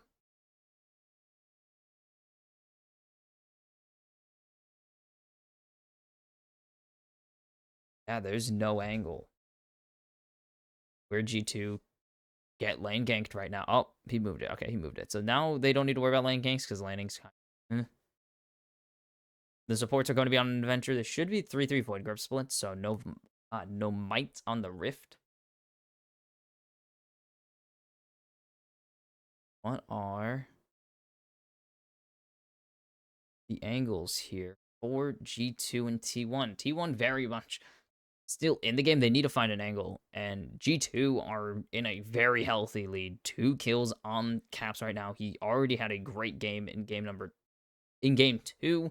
He's having a great game number 3, and Hansama didn't really do anything in game 2. He was 0-0-0 for most of the game. Didn't have anything to do. Was just pushing out mid waves after a while. Just waiting for G2 to actually need him. And when, yeah, he got involved and he did very well. Eventually. Probably go for this? No. Cancels the recall at least. Pick a card's not ability. Fish out. Does Guma walk forwards? He's on a ward. They know he's on a ward. He knows he's on a ward. But they don't go for it.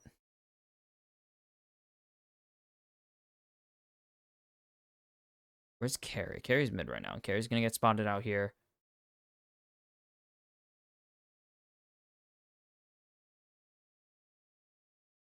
As here comes Faker onto Broken Blade.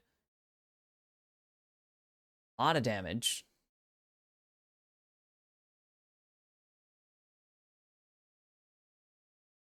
I always forget about the A-Soul stacks. I just don't stack them. Carrier. Gonna get stunned by Mickey, and there's the Steadfast Presence going to come down eventually. Right?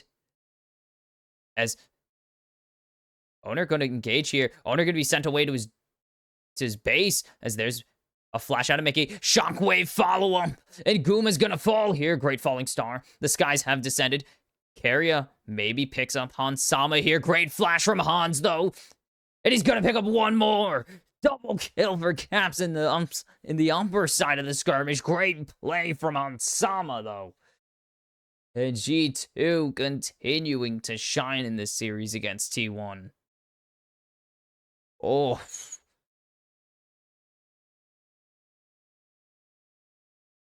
Oh my god, that fight is insane.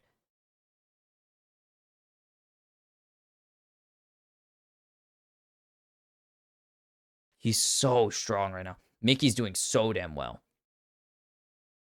Harriet just cannot play. And then Owner's ulti pretty much lines him up. Double ground there is what matters, because it allows Hansama to do that. And then Shockwave follow-up from Caps into Guma, or into Yike's ultimate. And how does Han survive? Good heal. But Carrier waits out, actually. The point-blank flash.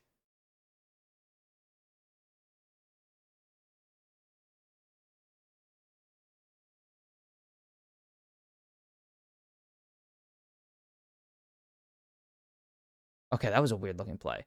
It was it was not a bug. It was a visual bug, like the Zac thing. But on their end, it looked fine, I believe. I think.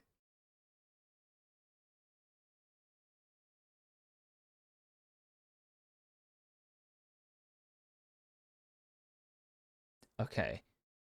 G2 have a massive advantage on Caps again. 2,000 gold ahead. He is the gold diff in this game right now. Because Zaze has a 1,000 gold lead. The entire gold diff is on Caps right now. G2 need to save this man as long as they can. He finishes the Archangels upgrade. Seraphs. 4-0-2. This guy is so So important in this game. This is insane. As there's the engage onto Hansama, and that's gonna be a shutdown for Zay. Not even a shutdown. I thought they were gonna shut him down. He just died. That's right. So 4-man. As there's the cancel, and there's the stun going over as well. Actually, Owner going to get the jump. He's not dodging this. How did he dodge that? Sacrifices Zeus. That's insane. Broken Blade, they're not going to cancel it. They don't have Demacian standard now, I believe.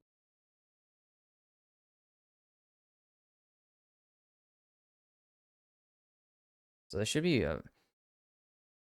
This is going to be a Rift Herald picked up for T1.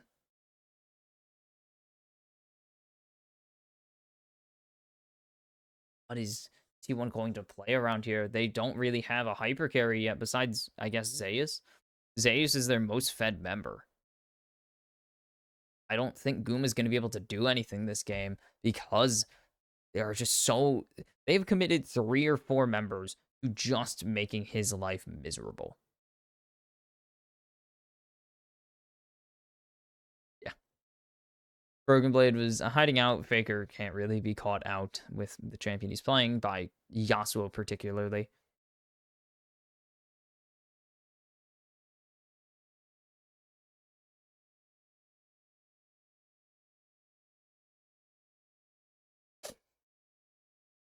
Just can't see it happening. Mickey is so strong. He's been playing so well.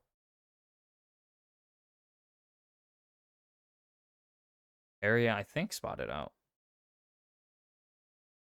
Everyone's disengaged. And Guma getting jumped on. There's the flash away. The stun not going to connect here. And a great re-engage. Ooh. Interesting. As there's the flash out. And Yike gonna land a 2-man stun. The shockwave actually dodged. And Carrier gonna find the kill onto Yike in the Hex Tech Ultimatum.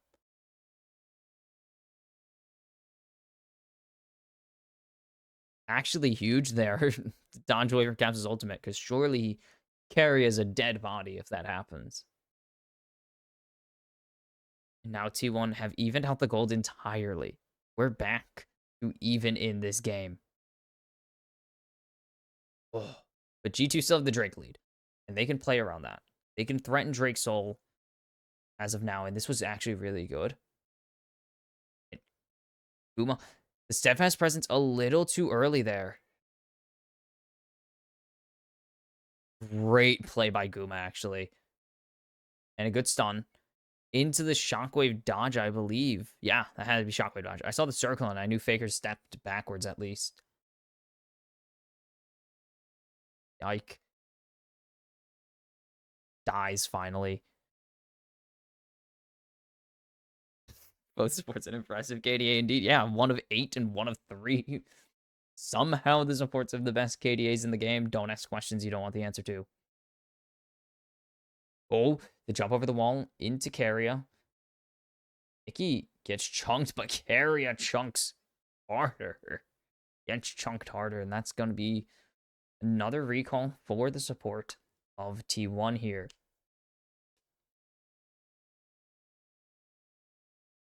G2 have full control of the river. Save the Rift Scuttle, which is really not that big of a deal. Rift Scuttle, River Scuttle. Here comes Zeus just to spot everybody out. And there's the Hextech Ultimatum. They're trying to send him away, and they will. Zeus teleports in the middle of everybody, and Mickey jumps on the opportunity to get a kill. Finally, Guma able to play the game. Yike, so strong there. 2-man airborne to get Broken Blade in the middle of everyone, and G2 turn the fight. They will get the Baron. They will take a massive gold lead now. This should balloon to about 3,000 ahead for G2. And they finally answered back to T1's consecutive aggressive plays. They will have to surrender a tier 1 in mid, and possibly the Drake. We'll see how fast. No, T1 not calling for it. They can't burst it down fast enough. And it's okay, it's only going to go to 2,000 actually. Mickey actually positioned so well to get They force Caps to die, but Mickey's just able to walk past, and then this cease and desist right here. Look at this. Cease and desist right on to Owner and Faker. And T1 need to disengage. So well played there, right when they needed to. And that was on Yike holding his ultimate until Broken Blade was nearby because they didn't have the shockwave available. The perfect way to get a massive engage, as there's just Mickey jumping onto Owner.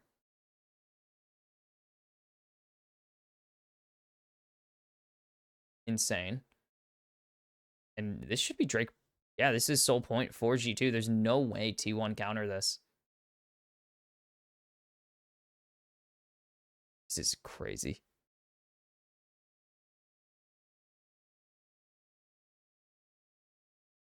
T1 trying their hardest, trying their damnedest, but G2 are showing out right now. The Rift Heralds coming down mid. They will charge at least. No Void Grubs. But they will get they will get the tier 2 down to, I would say that's a quarter. Yeah, probably. The math is there somewhere. So G2 will get this mid-tier one. There's no questions. They have so little health on that thing. It's going down. Mickey gonna get stunned. That's a lot of damage.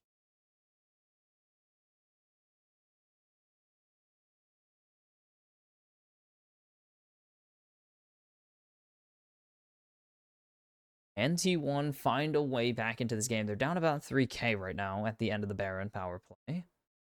At the end of this Baron buff.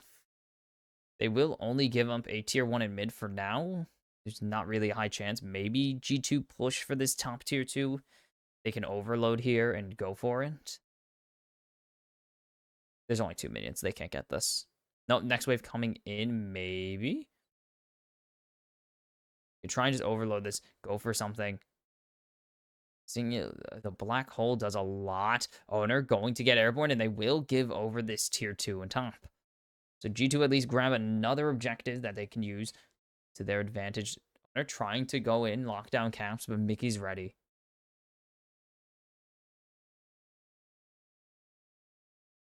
Everyone should be able to recall. Owner not going to throw down the standard he already has down. There it is. Everyone able to back eventually. They back up a little bit more, but they do get back.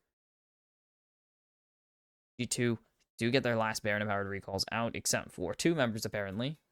Didn't. Look at them. Caps, richest man in the game. 3,000 gold ahead of Faker right now. Pretty much the difference maker. It's still the almost entire gold diff. Still, this guy is so strong. Almost the entire gold lead for G2 still. And this is why G2 have made damn sure to keep him on the payroll as they're going to engage onto Broken Blade. Broken Blade going to go on to Carry. Carry going to get Fates all out. And there's the falling star coming in, but I think the shockwave was a little bit more valuable there. As it's going to be 2 down for T1, only 1 down for G2. They still have their damage dealers on the map, and they still have a tank in Mickey. T1 trying to go aggressive, and G2 are ready to do it.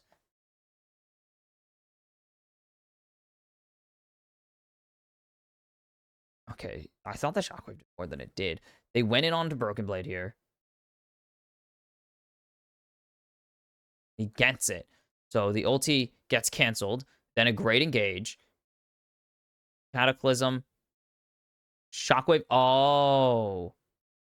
The shockwave did nothing. That was actually all on Hansama. Good job, Hansama. It was on Yike. Yike flashed out of the pit to follow. Oh, no. There's Mickey getting the engage. Steadfast Presence goes down, but it's Carrier who goes down. And now Zeus is not in a good spot. The Chain of Corruption goes down as well. And here comes Caps. Actually, that's Broken Blade. I thought it was Caps. Whoops. And Hansama goes on a killing spree. And G2 continue to stick it to the world champs. 5,000 gold ahead. They're waiting for this Drake Soul to come up. They can continue to reset. Broken Blade can't. So that would be a big waste of TP. They have about 30 seconds till Baron. They have about 35 till Drake. They can choose to go for whichever. It doesn't really matter. They're fine with whatever happens. No matter which one they go for, they win. They will win out in that deal. As Mickey and Owner stare each other down. Either G2 gets a Baron buff or G2 gets Ocean Soul. They don't really give a damn about which one that G2 or whichever one T1 doesn't want. They will give over whichever.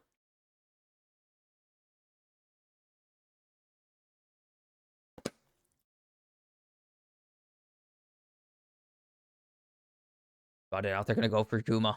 They're not going to be able to lock him down yet. Teleport out from Caps. This could be a huge play for Caps and Broken Blade. If they go for it. Ball over the wall. Now they have the vision. They're waiting for T1 to snap because T1 need to answer. Owner spotted. Owner needs to steal this. But there's the airborne. And it's going to be smitten by G2. That wasn't my phone. As jumping in onto Yike, but Yike gets the airborne. And there's the CC chain onto Zeus. The Hexagon Ultimatum finds no one. And jumped onto Guma's Mickey, and Guma has nowhere to run. Mickey falls. Or Mickey, sorry, not Mickey. Hansama goes on a rampage. Faker's running for his life, but there's only so far you can run. T1 try to find the fight. G2 punish, and this should be the end of the game here. G2 should be able to finish off this game pretty easily. 4v3 as Yike isn't here. The black hole actually is enough. And Carrier goes and steals away the cannon. They will get this Nexus turret, the first one to fall. But Carrier has pulled wave for long enough, actually, to stall for time. It will just be G2 getting the Baron instead. So they're second of the game. I believe third of the series now. And Owner's not making it in time.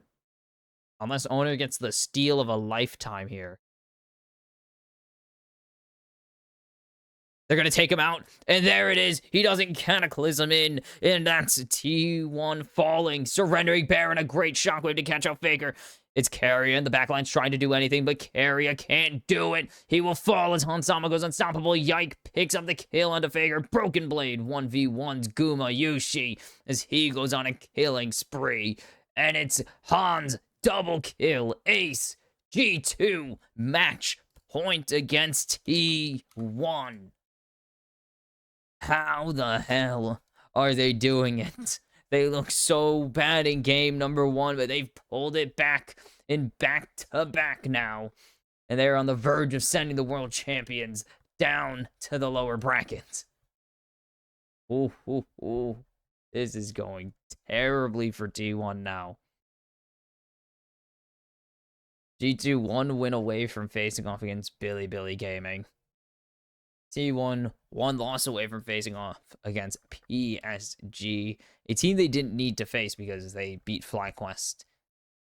They beat Estadal and they beat FlyQuest. They did not need to even worry about PSG, but I guess worry is not what T1 will be doing if they do go against them. But G2 play a very complete game there. Oh my god, they almost spilled stuff everywhere. And it is really up to T1 now. They have to answer back. G2 have shown back-to-back games where they have the plays, they have the strats, they have the style and the skill to out-duel T1 at any corner. And both of the one mostly meta, it's still meta, but a bit of a flex pick from Carrier, and one very, very off-meta pick, Backfire. And I'm expecting something more traditional from T1 next draft. G2, I don't know. They can kind of go anywhere they want to. They can go back to the way they played. They can go kind of back to that game 2 style. Game 2 draft, even if they want to stick to the Game 3 draft, because I think it was very strong. I think Oriana's going to be taken away as well. They're not going to just give that over to Caps anymore. They can't afford to give it over to Caps. He's just way too damn good at it. Like, this guy is way too good. The plays started going in favor of T1. This was a very back and forth game to kick it off, with G2 and T1 just trading kills. I mean, this is a great play from Caps, obviously. You guys can see, I'm not going to show it because I don't care enough, but Caps, it's the solo kill. And then Mickey was a difference maker here. I don't think we're going to be seeing Mickey on Poppy if they do choose to go that angle. But Mickey was just so...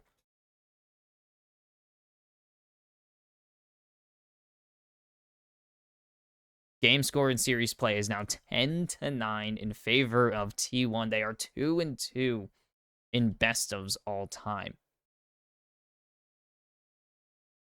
It's now 15-12 in all-time games they've now met in the math. If it's 15-12, that means they've met in 5. It's 5 and then 3, so 8 best of ones all time. 19 now of their 20 games will be in their best of 5s.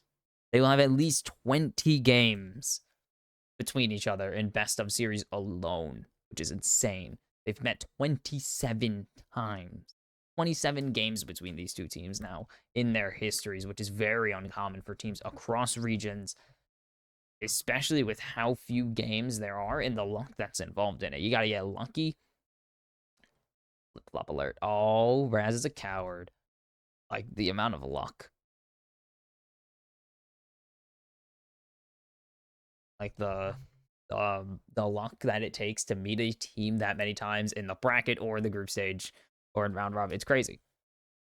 So, will G2 be taking the 5th all-time meeting between these two teams and evening out their best of score at 10-10 games and 3-2, and not evening it out and taking a 3-2 lead in the all-time head-to-head score? Or will T1 battle back and pick up their 16th all-time win against G2 and bring us to Silver Scrapes? There's only one way to find out, and I will see you for game number 4, where we will see if G2 have what it takes to close it out. See you then. And this is the shocker of the century. T1 on the verge of being sent to the lower bracket as heavy favorites to win the entire damn thing, as they are down 2-1 to G2 in their 5th all-time meeting in a bracket format. And G2 have been playing very solid, playing around Caps for the most part, and it has worked out beautifully for them. Mickey, kind of the star of the show, even if the score, I mean, the stat line does show it. He had an insanely high KDA and had so many takedowns that game that it just kind of felt like he was being unfair, that he was just this good at Poppy. Fine. Kalista going to be taken away from Hansama here. They're going to leave the Poppy up. So it looks like it's going to be a Varus angle for T1 here.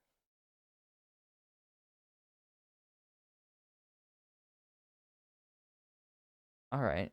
I like. So they're going to leave Varus up. They're going to take away the Ashe as well. Is this actually going to be... That would be an interesting angle, as the crowd actually perk up at the Ori hover, but it's going to be Guma on the Varus here. So we're going to see role reversal again. T1 and G2 taking back their ADCs, except for the fact that Hans can't go back to the Kalista. And no surprises here. Caps is thinking of just relocking this Ori after a pair of great games on it. No surprises to see him go back to it. And Yike is griefing. Yike is throwing. All right, going back to the Rek'Sai. Never mind. If he locked in the Kha'Zix, I would have said he's throwing. Kha'Zix has not worked. Dear God, did it not work. But Rek'Sai worked out very well for G2, though without the Zac to give it a partner in crime to just hyper engage with, I am interested to see what they're going to give Broken Blade here. And Owner securing his mid laner, Azir, worked out very well in game one. Was a huge deal in actually turning around that very bad early game from T1. Again, 0-2, went 6-0 throughout the rest, as far as I remember. I can't remember how many kills he exactly got, but he did get at least. I remember 6-2-2. He might have went 7-2-2. And it's going to be owner on the Xin Zhao again as well. Okay. I believe that was the game of 2 draft that owner, the Xin Zhao. So, we're going to see him convert that early aggression into something much more consistent, as their downfall was that. Or was that they weren't consistent? And this is going to be Hansama taking the Kog'Maw. This is the first Kog'Maw of the tournament. First Kog'Maw in a while. I can't even. Last Kog'Maw I've seen.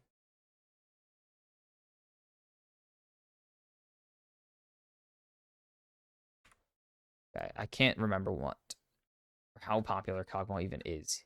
Very low. Saw him.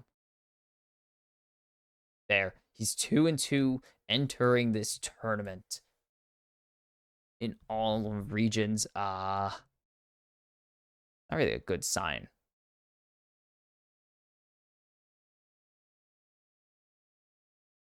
Hansama did pick up a win on it. Okay, now remembering it. Rumble and Twisted Fate taken away.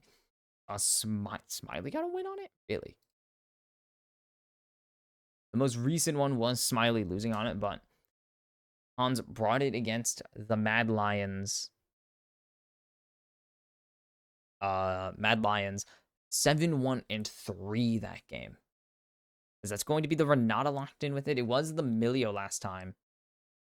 So it is going to be a different angle compared to the Milio game, as Lulu was also taken away and Blitzcrank was taken away from Carrier. I don't think we've seen it consistently, but we did see it.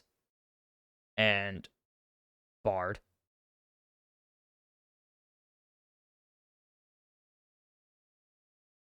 All right, Zeus on the Cassante and Bard. Yes. Yes. Is this the first Bard of the year? I don't believe so, actually. I would not be shocked to learn this is not the first Bard. It's not. And Poppy, not going to be. It's going to be in the hands of Broken Blade this time. So, going to be a bit different. Yeah, so it's not going to be Mickey on it. He's not going to be doing nearly as much. The roams aren't going to be as heavy or as consistent, or I guess frequent is the word I want here. Where the frick is Bard, dude? There he is. 38-31 entering this tournament.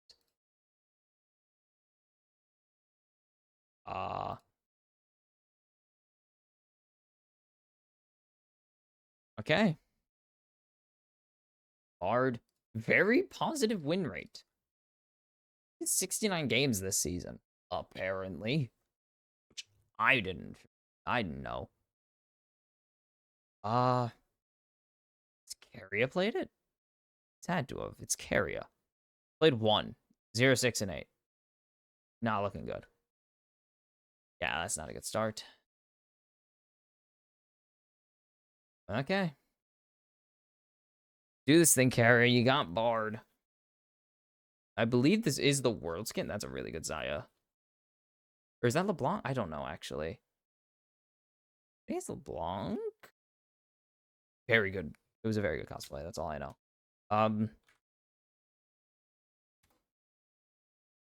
No, Renata. Not the Bard. Going to the T1 World Skins. They're not happening. They're fake. They're fake. But T1 betting their upper bracket lives on Carrier's Bard.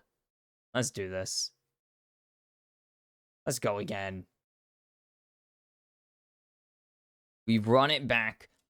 T1 fighting for their upper bracket lives. G2 looking to finally even out their matchup with T1 in series all-time game score. This would even it out at 10-10 if they win this in 3-1 fashion.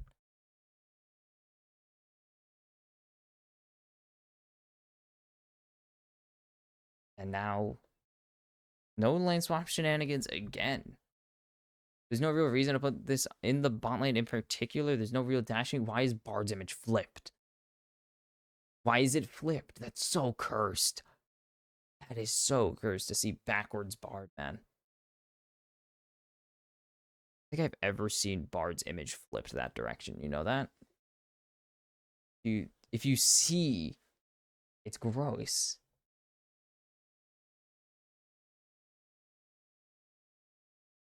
I know why they do it. It's to like line up all the facings. The bottom screen. I don't like it though. It's ugly.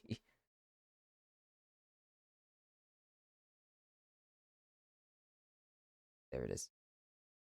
So we're just gonna see a lot of poke actually coming down between these two. Throwing hands pretty hard. And then top lane, nothing's gonna happen. As Carrier's throwing in a lot of CC. He's just throwing in a lot of damage right now. He's throwing in a lot of Qs. Throwing in as many meeps as he can. They're just gonna keep poking down Hansama. That is kind of the benefit of the Bard Vars here, is that they're very poke oriented. As you can see, the comment is gone. Nice stun there. Or comment for Guma. Very poke focused. Still gonna be lethality, but not ADC or non attack speed or any kind of attack oriented. Very focused on getting his abilities very buffed and really buffing up his ultimate and stuff. And that combo. And I mean, yeah, just one-shotting people pretty much with abilities.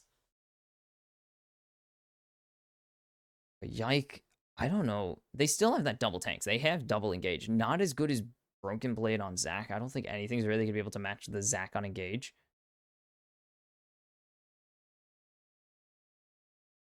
We'll see. As owner is here. I think Yike knows. Doesn't have Charmer Sense. He's not burrowed right now. Okay.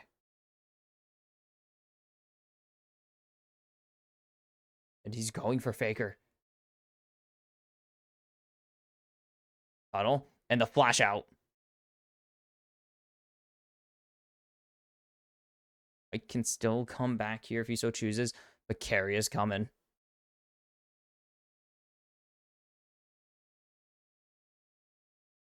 Handshake misses as well as the Predator missile inbound.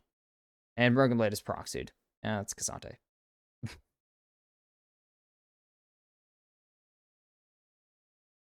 Now, Owner gonna push forwards here. Owner no smite, so Yike going to get that. Mickey forced a flash. Yike forced a flash as well, and that's very well played by T1. Get the flashes in response. Not bad at all.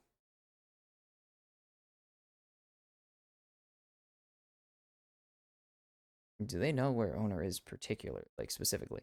Okay, now they do. Farmer Sense, they know. Has the advantage. Smite is on both ends, actually. And this should be... No Smite coming out from Owner there. Holds on to it. Hansama's still forced under turret. Gu has no mana, and they're still forcing Hans and Mickey under the turret here. Yeah, this is top line.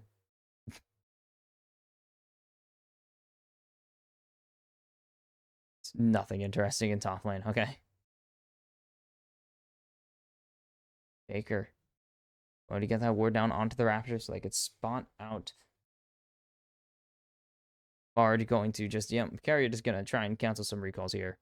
Get the wave in a slightly pushed position for T1. Should be able to answer that pretty quickly, though. Get back in time. And the attack speed boots finish for Hansama. Very good. Just completely buff him up. Owner has vision on the Grump, or has vision on his Grump here, so both junglers currently spotted out. They know where both junglers are, where they can play around. Actually going to meet in the middle here. They both choose to go for Void Grubs. So we'll see. We'll see what the play is here, because now Owner knows he's spotted out. And would just go for the bonside here. Zeus is still just going to continue letting this harass. Broken Blade is ultimate now. We can either disengage any fight he doesn't like or get extra CC. Owner unspotted. And now he's just going to jump in onto Yike, and Yike going to tunnel away. When they're able to chase a little bit more. Caps has no rotation available, so Yike has to disengage there, and it's just going to be a grub angle for owner. So Yike going to start pathing down bot lane. Faker, the shockwaves have not been hitting for Caps, which is weird because he's been playing so well, but it's just shockwaves not connecting.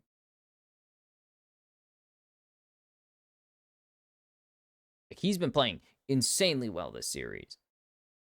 And somehow, like, 2 or 3 of the shockwaves have just not been it. And it's odd. Faker doesn't know Yike is here, but he can peel up towards the river right now. He has owner on his side. Caps has no ulti as well. If G2 do not respect this, there it is. Caps can be very, very dead. Is Yike going to be spotted out by... Or owner's going to be spotted out by Yike here. Both are going for the red buff. And now owner just going to get the jump onto Yike here. Has Zeus rotating over as well as Faker. Icky going to try and do something here. Red buff gets the full reset. They can't smite it down. Yike will get his red buff in the end. Despite all that. Red buff. And it's going to be a lot of money going over to Guma and Keria.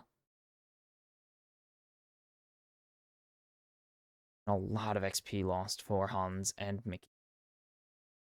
So, a lot sacrificed to get Yike that red buff, but Caps can come wrap around here. But he's not going to go for it. Guma and Keria backing up. And is instead just going to come over to help out his jungler. No, he's actually just going to go back to land. Didn't even come to help his jungler try to take the Drake. Nope.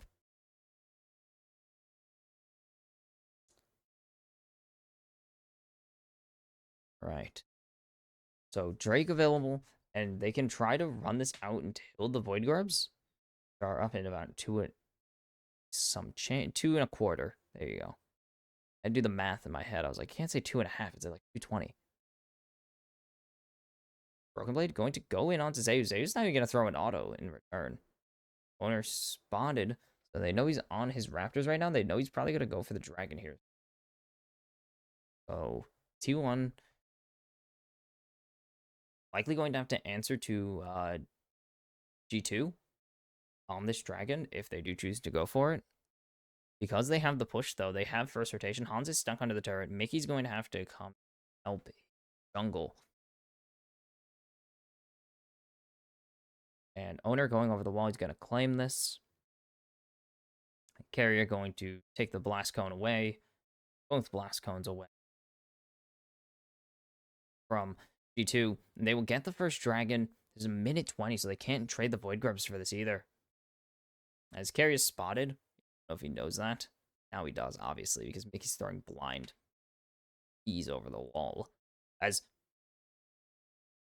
Tempered Fate and Mickey not going to get hit by anything, though. And the Tempered Fate not going to really help out T1.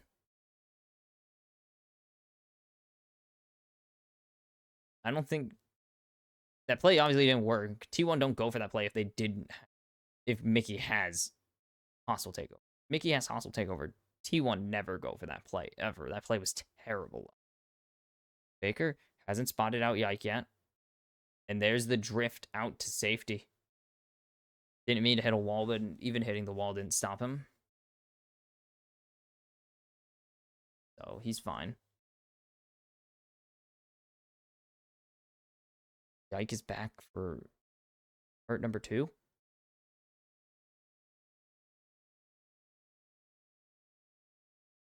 Caps is just playing safe, so can't really do anything. Faker's not going to push forwards here to try and get anything. That's a very dangerous position to be in. So it's pretty safe right now for G2 to still be in this game. They're about 1k down. Pretty much in all positions combined, they're about 1k down. Yeah, obviously. But that is actually in all positions. There is no individual that is super far ahead of anyone else. Okay, besides Guma. Guma's almost 1k ahead by himself. Faker's getting there. Like, Faker's pretty close to picking up a 1k gold lead. Or not Faker, sorry. Guma's close to picking up a 1k gold lead. Here's Carrier unspotted, Carry over the wall, throwing in damage now. And just gonna back off as Dyke and Mickey were looking at him funny. Woodgrums, that's gonna be all 6 over 2. T1, that's gonna really increase their turret siege, which is great with, again, Zeus, Faker, and Guma playing very notable turret shredders. There he is. Landing the stun, peeling back. Mickey needs to be safe here. Be really, really bad for G2 if they... T1 know everyone's here. Faker knows he could just push this out now.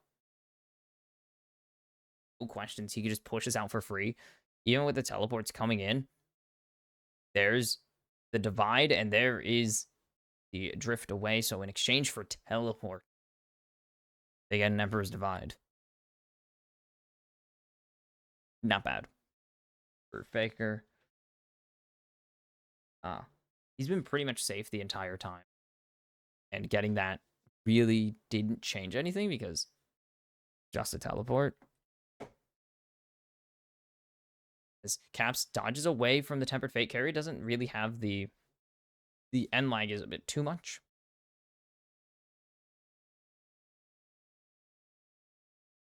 There's a little bit too much end lag to be able to do anything. And now 4v4 developing as there's Owner going in. Pressing guard out now. Faker flashing through as there's the shockwave connecting, and the flash over the wall actually connects. But Hansama picks up first blood, or Guma picks up first blood. Nice stun as the 2 follow-ups are way too much, and now Caps getting jumped on by Owner. The bailout has become. He doesn't have bail in the first place. I don't know what I'm saying. His Owner needs to land. This wind becomes lightning here. Or has the audacious charge. He's just gonna tank. And Guma picks up a second kill onto Yike. 4 for 1 in favor of T1 here. And that is huge. And Broken Blade and Zeus are just top lane.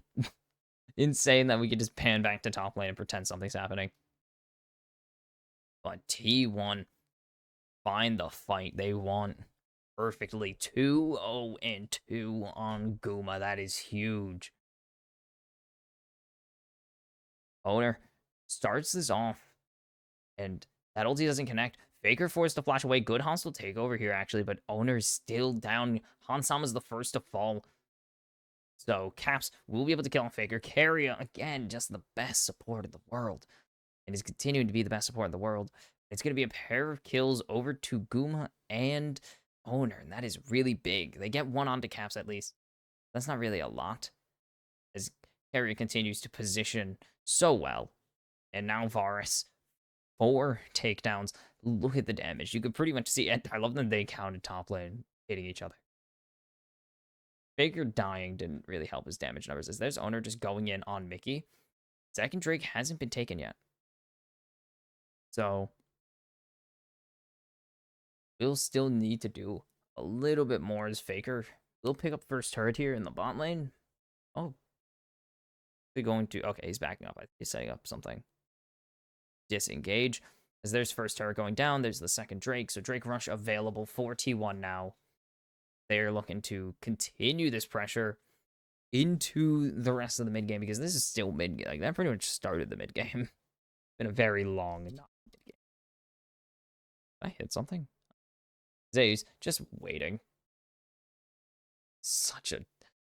Yeah, this is top lane. And you can see that those 4 takedowns and CS advantage now have ballooned the lead in bot lane to 1,700. It is a 4,000 gold lead for T1. And it is absolutely huge. They are killing it right now. Okay, that was the Sun Disc. I think he got the last hit on it, too. 30 CS ahead in bot lane. Is currently 18 ahead in mid. -2 lead in top lane for Zeus. He's a -2 lead. Okay, he's behind. He's ahead now. But Rift Herald now for T1. They are pretty in control of this game. And are they going to be playing this a lot slower than they usually do?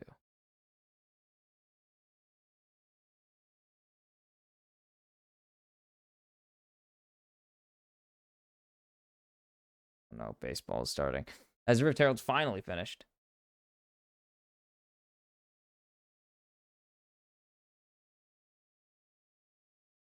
All right. First turret going down, or mid turret going down, not first. First turret's already down.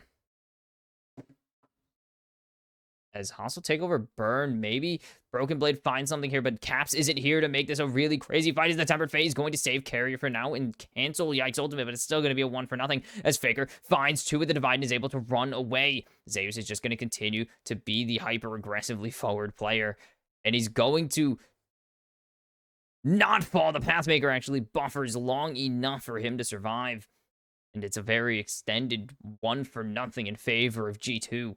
They will get this mid turret in return.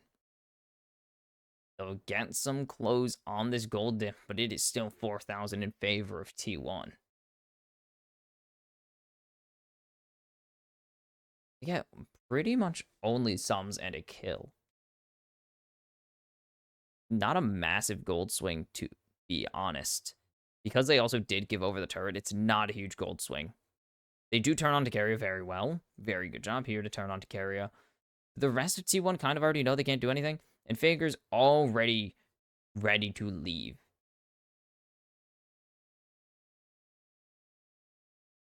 Zeus, how low does he get? 1 health. Oof. Any of those connect, he's dead. They just didn't have it.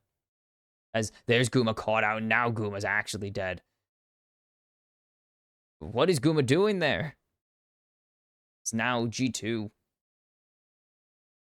Another one. That's a shunt down onto Hansama, the hyper carry.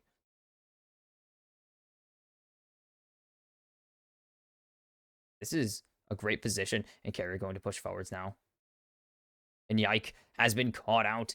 I don't know if Yike's gonna make it out of here alive. Good shockwave to save it, but it's just into the arms of Owner as Carrier now jumping in onto Caps, and Faker will follow. There's so much damage right there. And Caps forced to disengage. It's a 1-0 that eventually turns into a 1-1 as Owner now is 3-0. There's a shunt down on Zeus for being 10 CS ahead. This is like the most depressing state of top lane ever. This is the most top lane game to ever exist. It's the most top lane game ever. The other guy has a lead for doing nothing. There's a gold shunt down. There's a bounty on his head for being 10 gold or 10 CS up and a kill down.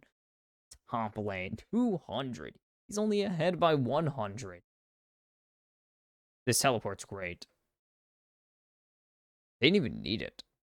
But it is enough to just put the pressure down. As Zeus going to get blocked there, but a good Pathmaker actually... Wait, that stun worked? There's the all-out. I think Zeus is going to die here. But wait, Owner's here. Great shockwave from Caps, though. But can they get out alive? Owner flashes away, and now T1 are here to help. The Chain of Corruption not going to connect. The Seeking Missile. Ooh, the piercing arrow pierces through Caps, though. And it's another 1-1. Guma's still going. And Faker's just going to be pushing in bot lane. He has 6 Void Grubs and a Nashor's Tooth. He's doing a lot of damage to this turret. And this might be the whole tier 2. Yeah, this is the whole tier 2. It's gone. And there's no one to contest him, so he's just able to do that. And now is him pathmakering forwards and getting bonked, so the stun still goes through. Zeus is pretty much just buying time, doing a good amount of damage, actually. He's buying time for Owner to show up. Great shockwave on Caps. But now he has to flash out. And then Owner able to flash back to his team and keep kind of going in. Caps can't do a thing about that. Boom is just him. He stole a Baron at Worlds. Stole a Baron in Grand Finals, 2 of them. Including one that was completely blind. Zeus is just different. And now the gold diff has ballooned again to 5,000 after it was cut down to about 4. And it's 2,000 gold in the bot lane right now. 2k gold lead in bot all alone. And it's pretty much winning everywhere. They're barely ahead. The kill is finally coming to the diff as Broken Blade. It's just about the kill that he got ahead of Zeus. Rift Herald started now. Or Rift Herald summoned, not started. My brain not put that together. As this is gonna get a charge off. Bang! And that turret is down to a few hundred health. The Baron, they constantly have to check in. Now G2 are wary if T1 ever go to start the Baron. And Guma, 3 items now, actually. Not even 2 items, 3 items. He's a full item ahead of Hans right now. And nope, that's a disengaged carry. Actually going to shield Owner from some of that damage. The top 3 in gold are a lot of damage on, are 3 big hitters on T1. T1 are fully confident. And this is, here comes the teleport from Caps. Or not from Caps. This is the teleport from Broken Blade. His owner is going to send Yank away. And they're going to jump over the wall there. Broken Blade coming in, but now here comes Zeus. And they're going to send away Gumayushi, but T1 are just way too far ahead, and there's the opportunity. Can Faker set it up? No, the shockwave going to connect onto Owner.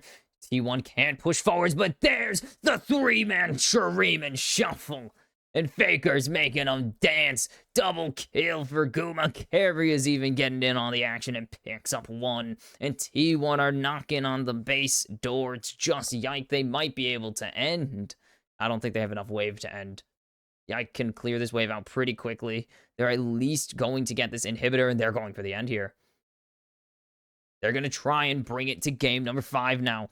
And they do it. It's just Yike. He's down. It's the ace. 3 kills for Guma. Mickey's back, and he's trying to fend off the hungry and painfully aggressive T1. They will not. And this is going to be a disengage from T1. They're going to go for the Baron, though. They can burst this pretty quickly.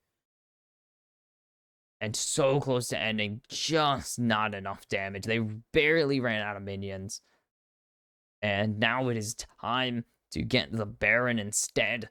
8,000 gold lead for T1. Here come G2 trying to steal this. Caps misplays. Shockwave, he didn't throw the ball. And T1, 10,000 gold ahead. Baron buff up. 1 turret standing. And this all starts with them thinking they can catch out Owner. Look at this, where Faker's positioned. Okay, that was not a miss. I didn't know if it was a miss or not. They keep punishing Owner, and he's going to be able to go back over the wall. No one gets hit by the hostile takeover to do any damage. And then Zeus is here. They get rid of Guma.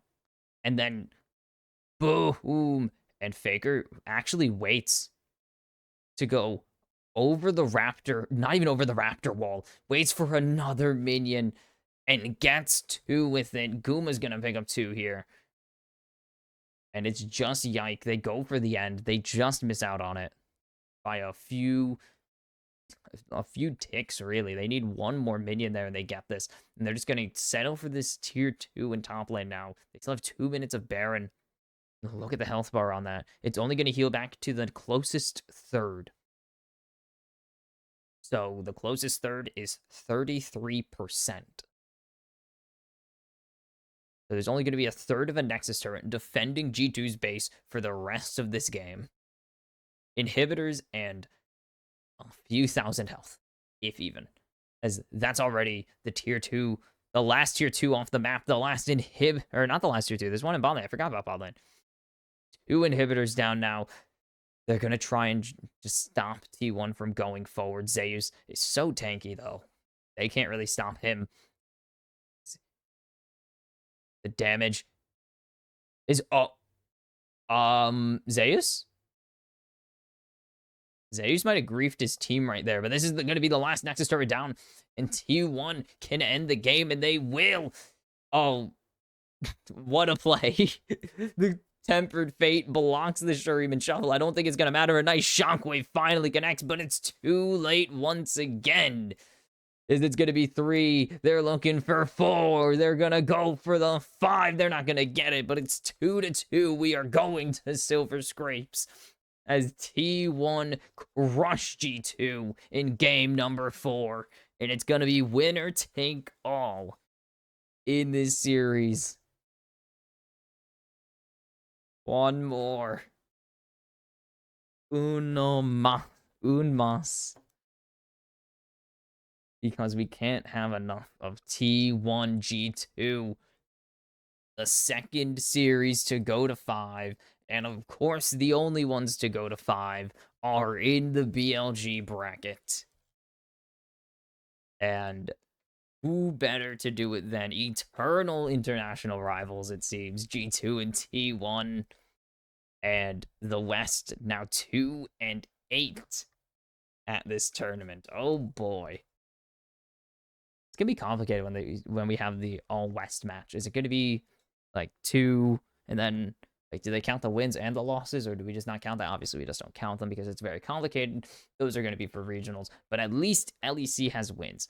NA does not. But that is also unfair because LEC has 2 seeds and they're still doing worse. So technically, it's going terribly for the West as a whole, but for G2, it's going mostly great until that game where they just got stomped.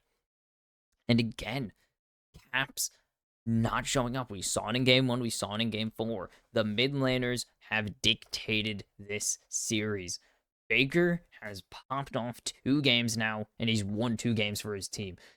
He hasn't shown up for 2 games and lost 2 games. Same thing for Caps. Caps popped off in games 2 and 3, and his team won because of it. And then he doesn't pop off in games 1 and 4, and they lose. Think it's a genius play. So I don't know what either side are going to go for. There's already too many things to ban. They can't really afford to get rid of Faker on this Azir, or else they're going to actually lose. Oh, he was waiting for that. He was waiting for the waiting for the steadfast.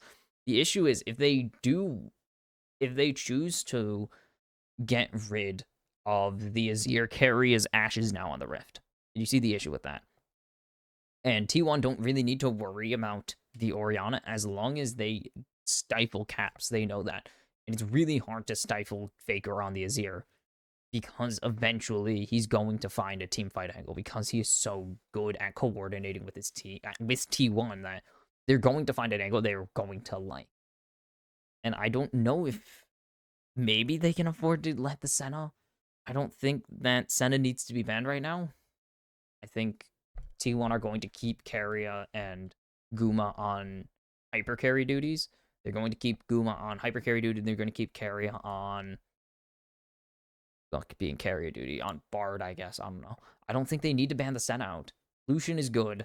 I think they get rid of the Ashe still because you can't really afford to let that on the Rift if you're going to hand over the Varus again. Or, I mean, if you're going to hand over any ADC. And I don't think T1 really need to change much. As long as they pretty much just answer G2, they're going to be fine. Get rid of the Zac. Probably get rid of the Draven still. Kalista would be not bad if you don't plan on playing it. And then I think most of the teams should just keep their ban strategy the same and then adapt the second rotation, obviously. But either of these teams can win game 5. This is winnable on both ends. Both of these teams have been throwing haymakers at each other. And just eventually one of them overwhelms the other too many times in a row. And in this game, it was T1. In the previous game, it was G2. So game 5, if the rules of the world continue, as we saw yesterday, a series with at least 2 bangers that goes to 5 will end in a snoozer of a game 5. So we'll hope that doesn't happen. But who will advance to face BLG and who will descend to face PSG and lose their safety or their safeguard in this MSI bracket stage? Will it be the reigning world champs T1 or will G2 finally do something? Show the might of EU on the international stage and get something back, because it's been a while since they've claimed the glory for the LEC, because they're the only ones who have done it for the LEC in a long ass time. We'll see if G2 can keep the good words. Wow. 1,650 days since T1 beat, or since T1 has lost to G2 in a best of 5. I don't know.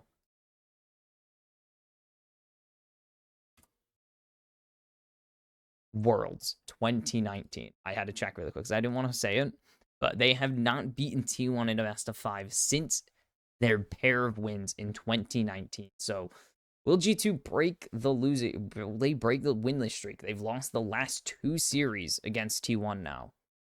Will T1 make it 3?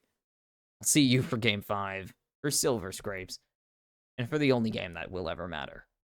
Silver Scrapes, Silver Scrapes, Silver Scrapes. Let's go. It's time to go to the ultimate decider. It's like game 7 in hockey, maybe like game 7 in basketball, except basketball's way less interesting. Suck it.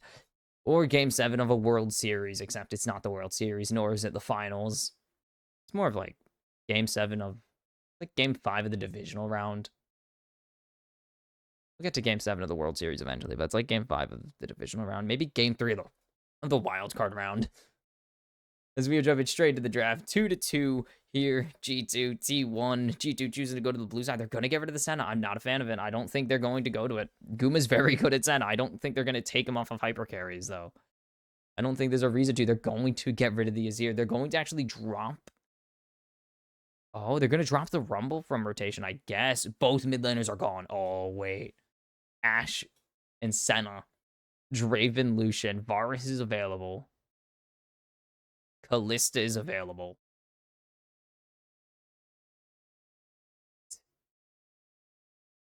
Could be really huge, actually, because both ADCs that teams were afraid of are gone.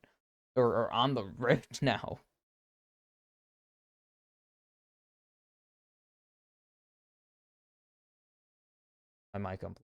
My very quality microphone cable unplugged. I really need to find another one, don't I? I have to check to see what kind it is. And they're going to lock in the Kalista Varus.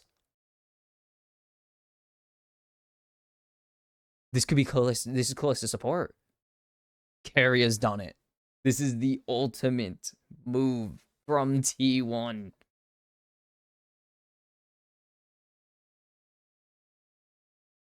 What?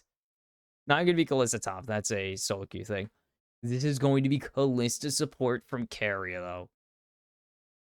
And Zac is unbanned as well, so they're going to get Broken Blade on Zac. They're going to get Hansama on Jinx, his OG champion.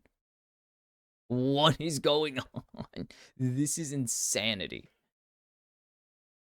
The weird picks keep going. The weird flex picks keep going. The Yasuo into the Twisted Fate. The Poppy support, which is not really seen in pro play super often, but we see it occasionally. Now Kalista's a Varus Kalista lane. Ari for Faker. His OG world champion.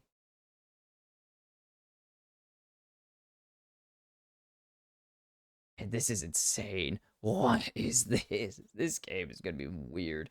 Talia Ari is not the best matchup for Ari. But it really is going to be on the skill. At this point, the hands diff will make a difference. Oh my god. What's going on? I don't think Ari straight wins. They're going to get rid of owners Jarvan. Nautilus taken away from Mickey here with the Jinx. It is very good. Get rid of that Rek'Sai taken away from Yike. They remember game number 3. They remember the misery that they were put into in game, or is that game number 2? God, I don't even know. The games of this series are going crazy. Had to be game number 3. Well, this was banned. Game number 3, I believe. I don't remember. Man, Vi taken away from owner. Ari Vi very strong. No way. Oh, I can't. Wait. They're considering a lot of things. The fans here like it, apparently. This is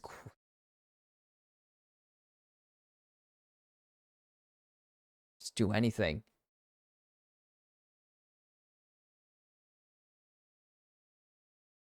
And this is Lee Sin counterpick top lane. Put this Zac anywhere you want. I do not care, is what T1 are saying. There's 3 champions. They're calling for the Poppy, and I don't blame them. This is a huge Poppy angle. Belveth, what is this? And Poppy. Oh my god. This is everything. The kitchen sink. We don't even have it anymore. It's been shattered to pieces. I don't know what is there a snap above the kitchen sink? I don't know. That's the issue. Is there a step above the kitchen sink? As this is going to be Zeus on the Cassandra. So we end on the draft with a very boring finish to it, but holy balls. This is insanity. And the praise is coming out. The prayers from the T1 faithful. We drafted Boris Callisto. We better win. This is insanity. Belveth, Yike hasn't played this. Yike hasn't played Belveth since October professionally. He hasn't played this champ competitively since October. It has been almost 6 months since he's touched this champion in pro play. Like, unless I'm missing something. I don't think I am. I don't believe I'm missing something. Yeah, nothing in spring.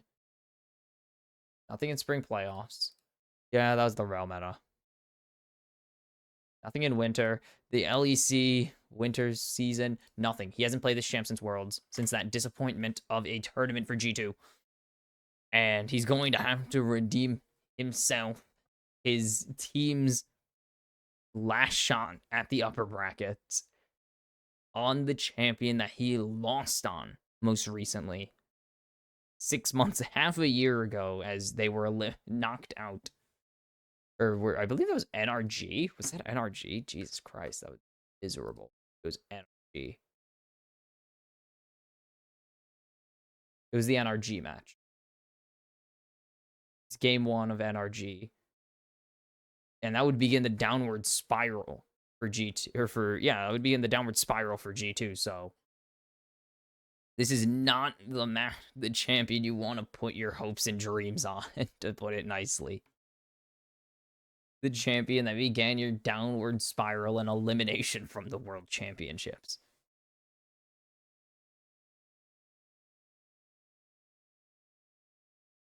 What is going on in this game? This is insane.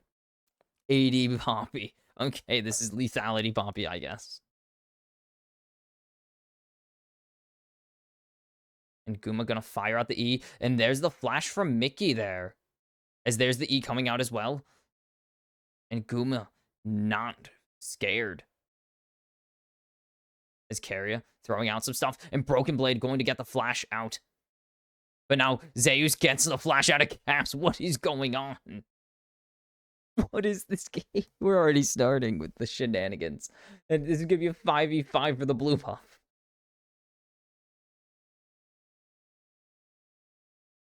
Owner's just going to go for the wolves. And Yike is going to follow him. As there's Carrier getting jumped on by Mickey. The Ignite, he will be able to escape. As there's Yike getting answered back on the other side. As he's going to be able to flash out to safety. Owner gets level 2.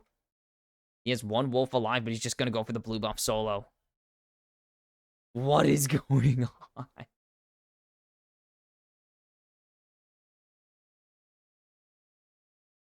Oh my god. Zeus is already teleported. Broken Blade is already teleported. Caps has no flash. Mickey has no sums besides Hex. Mickey takes half his health in a turret shot. What am I? Yike has no flash. This game is insanity already.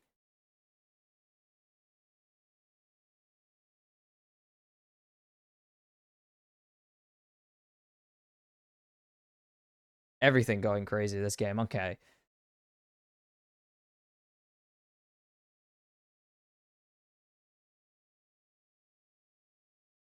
This could be huge. G2 making this big bush play. As there's the Hex Flash from Mickey, and it's first blood to Mickey. Continues to go crazy on this Pompey. Eventually, this play works out.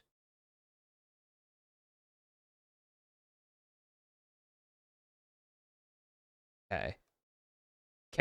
Zeus is getting bullied right now by the minions. As there's the jumping onto Broken Blade. That's a lot of value for Zeus right there.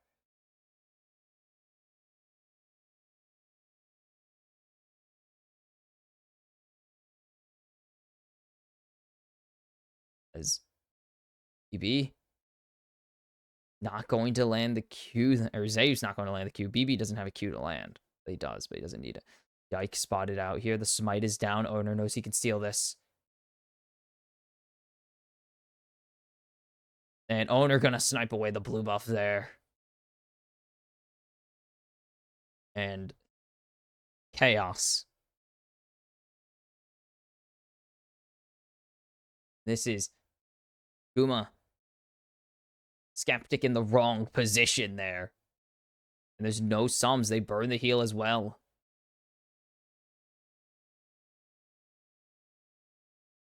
And Mickey getting that first kill will be a little bit painful, but that's about it. It's still first blood.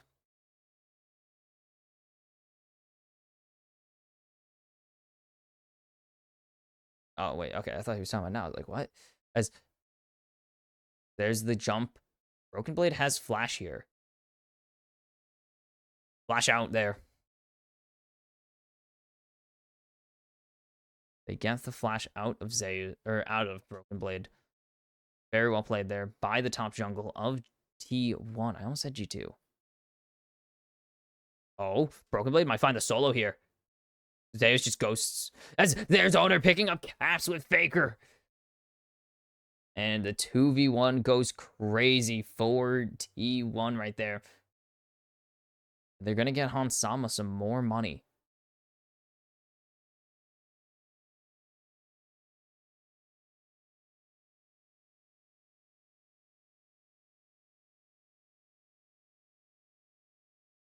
This is a game of League of Legends. It's even in kills, but it's 700 gold ahead in favor of G2, mostly on the farm. And a good slow there by Owner.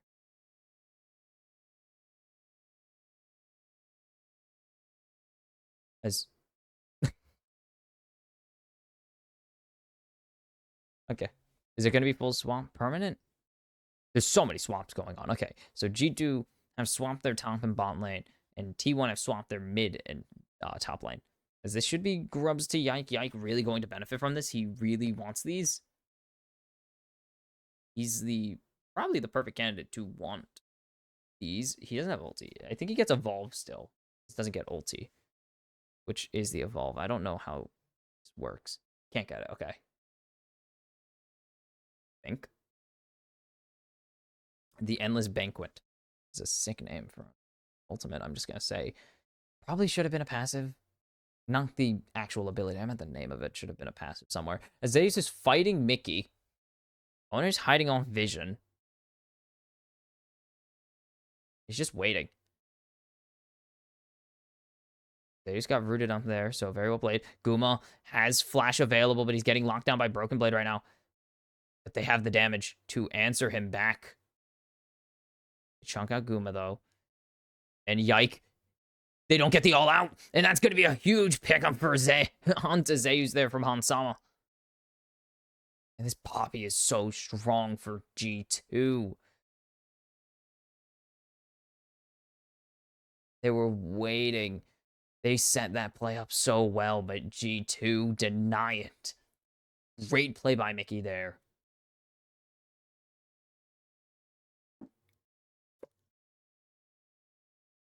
$18 CS ahead.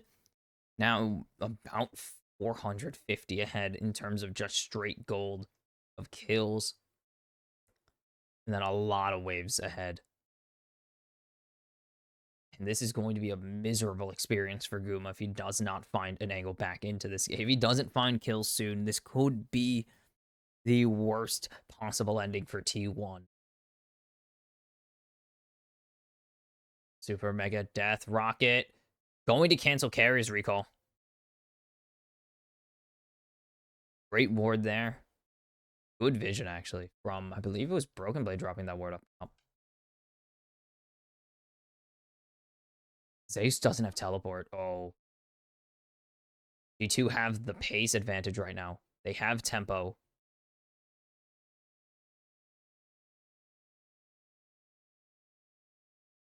Just so ahead in tempo here because they got that teleport out early from, well, both of them. But Zeus had a re-teleport.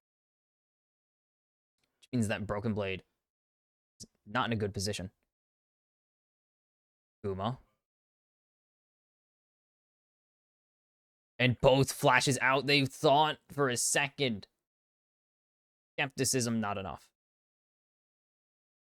Not enough skepticism from T1.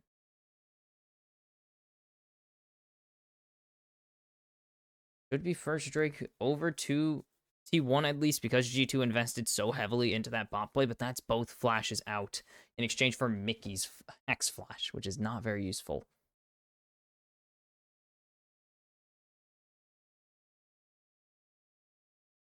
Look at how low that turret is now. It's getting really hard for Zeus to keep this going. And there's a huge play onto Broken Blade from Zeus, and Zeus should be able to grab him here eventually. Oh, Guma's down. No flash available. Super Mega Death Rocket finds Gumayushi, and T1 are not in the position they wanted off of this bot lane strat.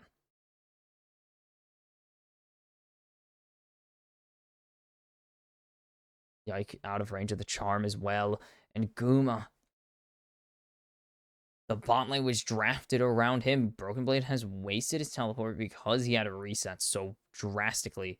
Zeus, very good to force that out early before it became an issue with the Unleash. Oh no. And now Carrier is going to be found. And there's the jump onto Mickey. There's the root. There's Hansama finding another one. 3-0-1 on the Jinx. This is going to be terrifying for T1. So there's the jump onto Yike. Faker. There's no way out. Faker will not get the kill, but it will go to Owner. Zeus is coming down to grab these. And this will be Void Gorbs at least, so they deny that from G2. They need a way back. 2,000 gold behind. What is the answer?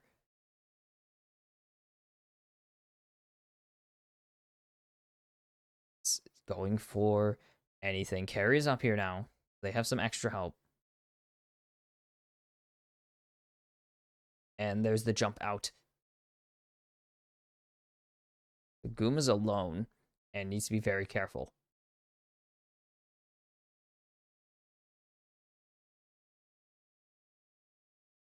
Guy going to start up this Gromp. Aps is down here now.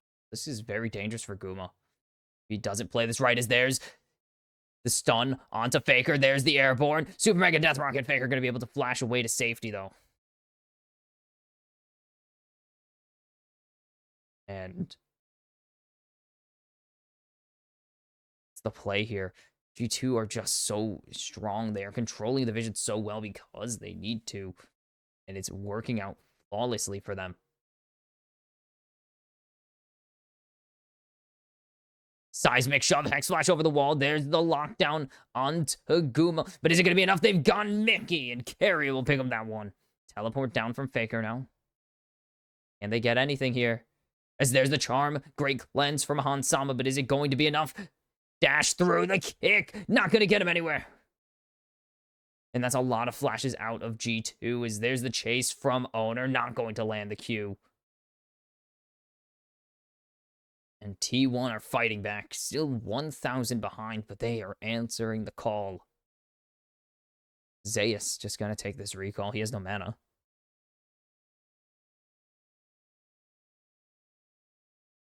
A good ulti there from Carrier to keep his ADC alive and to at least make a stopgap for now. And they get caps down. As there's Oner so low and just so close to dying. Mickey is such a force to be reckoned with on this Poppy. Is it a testament to how strong this champion is? Yes. Is it also a testament to how good Mickey is at making these scenarios work, at being aggressive and punishing teams for not checking all their facets and controlling vision? Yes. Also, yes, I guess I should say. Both of these things can be true. Poppy is disgusting and not balanced. Why is she still here? No one knows, but gross champion.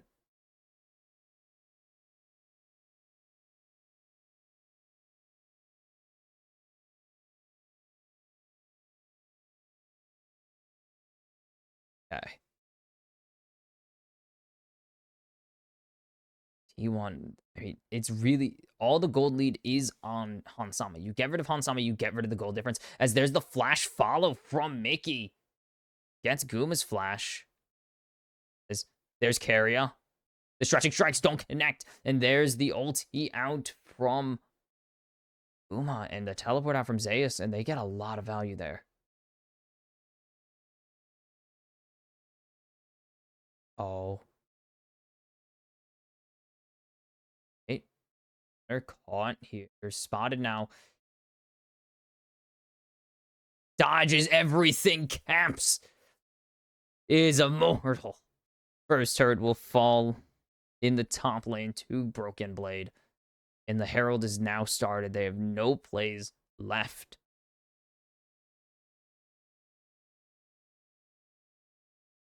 And now it is just T1 having to surrender the Rift Herald. That is not good. Giving Bel'Veth her big, scary form. Not very valuable for T1, obviously. Not optimal. They will at least get the Drake stacking in their favor, so they have the opportunity to rush it. They really needed to be a good Drake soul here. Can't be Clouds. That would have been pretty nice, but Chem tech, not the best. We're really hoping for something like Infernal or Ocean to get that extra sustain, maybe. Extra tenacity, not bad. Faker needs to be very aware. I think Mickey's going for this play. Oh, it's going on the magical journey. The recall goes through. Where's it gonna fly to? Wait, is it gonna land? It landed on. Oh my god, the mystical journey of that thing. Landed on the blue buff. Because it has to pick a spot near the Poppy. I don't even know. I don't even know how it would pick a location to spawn after that, because that was odd. As yike. Not even halfway through his evolved form right now, so he's got a lot of time on this. They won't get anything else, as there's Faker getting caught out. But they get nothing out of that. Caps dodges the seismic shove. He's 1 health. And the Weaver's Wall's not enough. There's the Spirit Rush. Foxfire's picking up that one for Faker. There's nothing to do here for Owner. If he wants to go in, the Charm not going to connect. Faker tanking a turret shot for that one. Not a bad trade at all. And G2 going to hand over a kill on Caps.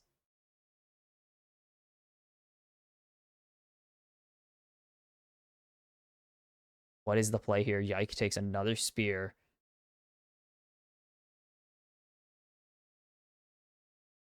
Tons and company are really just trying their damnedest.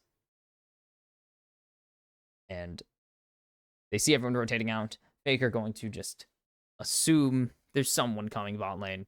Not worth it. And they don't see this, so Owner gets a nice insect there. Dodges away from the seismic shove as well. Guma doesn't pick up that kill, unfortunately, but Faker throws on the Foxfires, Throws on the Spirit Rush and gets him before he can run away. And Faker is continuing to keep T1 in this game. Down 2,000 gold. They really need to start finding fight angles. That gets Guma back into this game. That gets Faker super ahead. Maybe even get Carrier involved. Who knows? They just need something to really amp up the pressure they can apply. Drake Soul would help, but they need something else. His owner's here. Going to spot out Castle with a Q. Stun, which only applies after you land, actually, if you are something like Lee Sin on these. I believe it actually grounds him when he finishes. They're trying to get rid of as many minions as possible. He's just getting the local gold, because it gives you the full kill gold anyways, no matter what. Trying to just drop as much minion as possible before it pushes out 2 caps. Deny gold and XP. Best he can. Doesn't happen.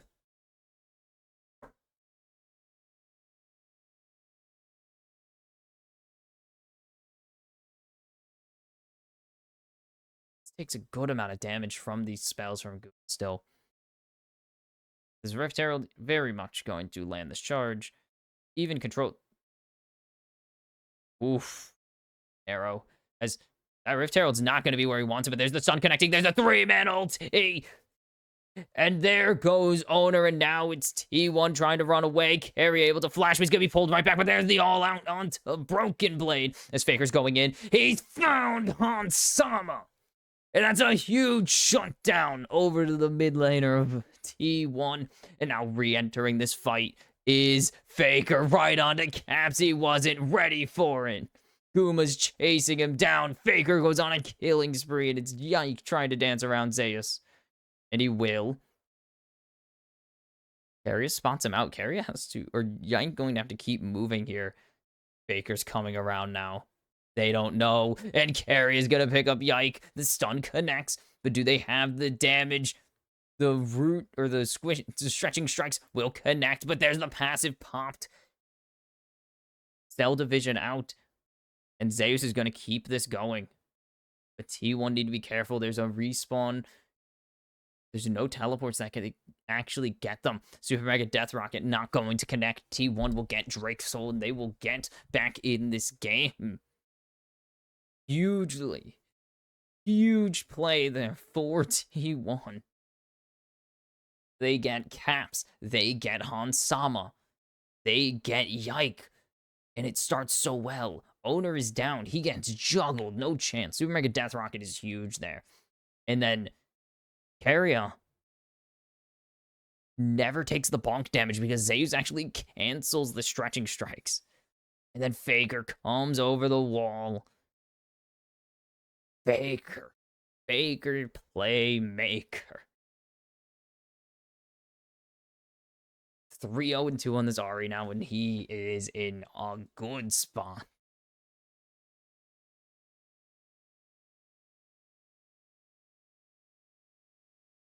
Told you. You find Hansama, and the gold lead disappears. And boy, is that one true. As Hansama went away, and G2 had no fight in them. Their only big lead is in the bot lane. Almost their entire gold lead was in bot lane. If they got, look at that, it is all in bot lane. Their 1k gold lead is being pretty much supported by bot and top lane, which doesn't matter. You get rid of Hansama. G2 have no combat gold.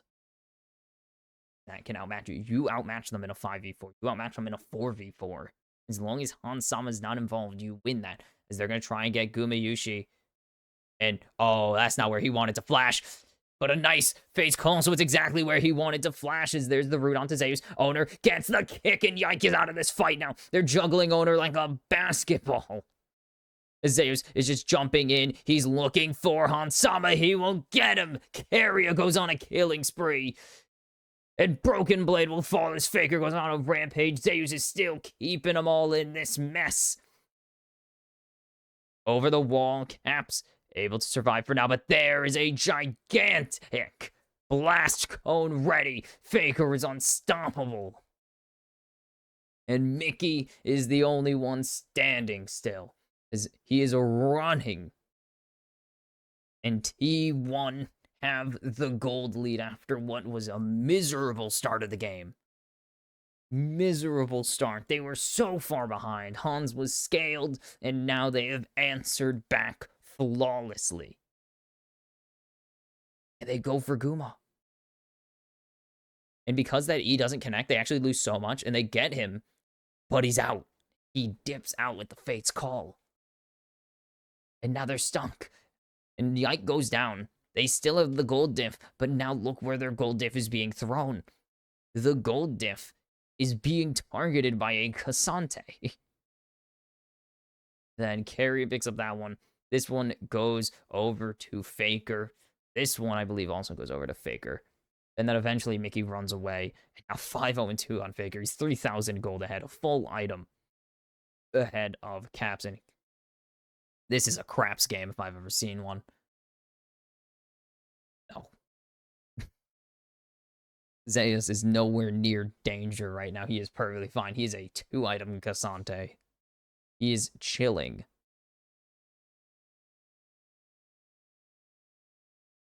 And from what seemed like a perfect storm, Zeus is just able to kind of do whatever he wants. They've just gotten through his Rookern, and he's still fine. Done.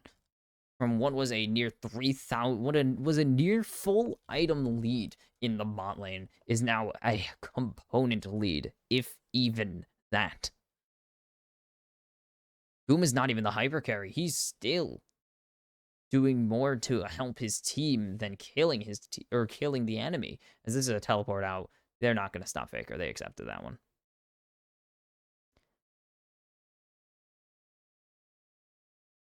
As there's Mickey getting jumped on, and Mickey's off the rift. Guma picks up his second kill of the game. And now they have a huge advantage going for this Drake Soul or the Baron if they wanted. They're going to call for the Baron.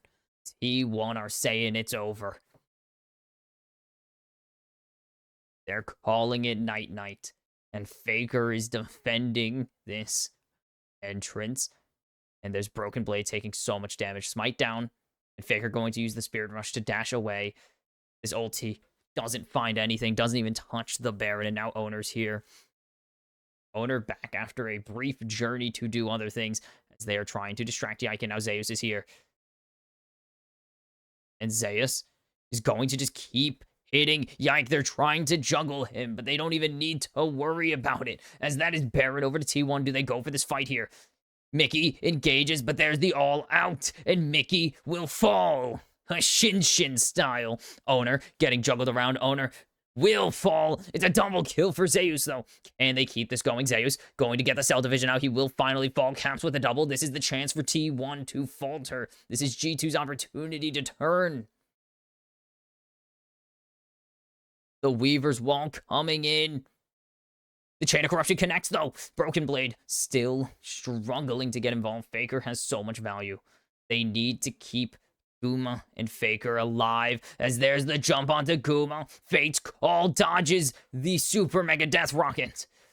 Broken Blade is going to be able to heal, and Broken Blade's going to get 2 shutdowns there. Faker is the last vestige of T1, and he's running for his life. As here comes the teleport from Caps. And Faker is going to be safe. And G2 smashed T1 in the fight there, but here's the re-engage. Zeus. T1 can actually turn this because Caps can't re-enter this fight. There's no wall, there's no teleport. He is stuck. Meanwhile, Faker's here. It's going to be a 4v3, though, if T1 want to get this Drake Soul, and I don't think they will. They will not. Yike smites it down. And it's going to be another 5 minutes before T1 can get the Chemtech Soul.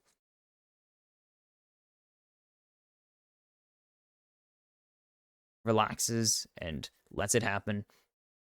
And that is a huge angle for G2. Despite all this, they have no more damage. Guma just doesn't have damage yet. He's really going to need 3 items to do a ton to this Zac.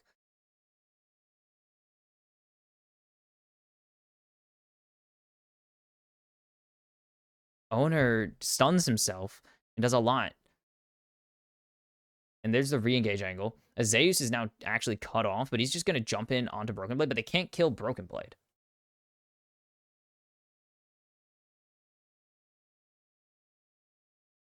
Fast forward. Great ulti here. I think they needed to do it early. I think Carry needs to pull that button, pull the trigger earlier, so Broken Blade doesn't get anything. So I think it fell apart there when Carry just doesn't have it yet, or doesn't pull the trigger on it.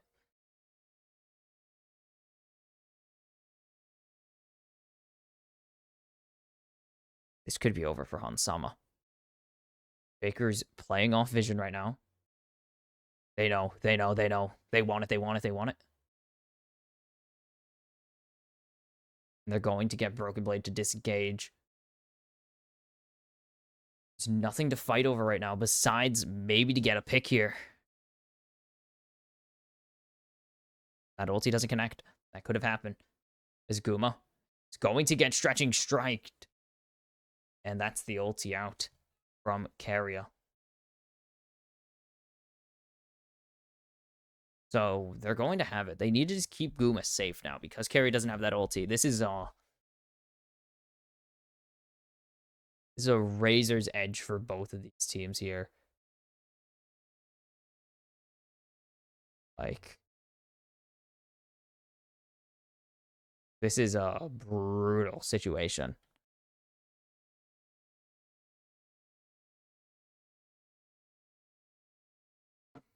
Because the next fight can end the game. The death timers have gotten to a point where there's enough time to push tier 2 and inhibitors, possibly Nexus, depending on how fast you clear. And this is a dangerous spot, to say the least.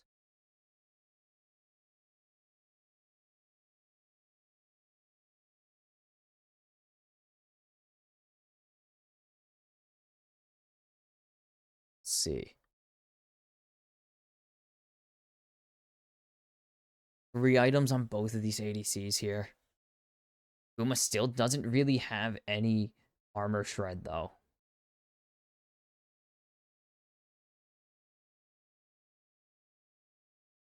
As jumps in front of Zeus. Doesn't really matter. Both of them are not taking any damage.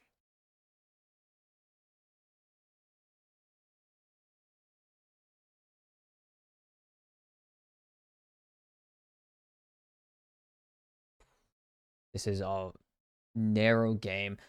G2 still looking to get the vision, get positioning here. Baron will be up about 30 seconds before the dragon comes up, and this is all to play for. It can end the game if they do end up fighting over the Baron.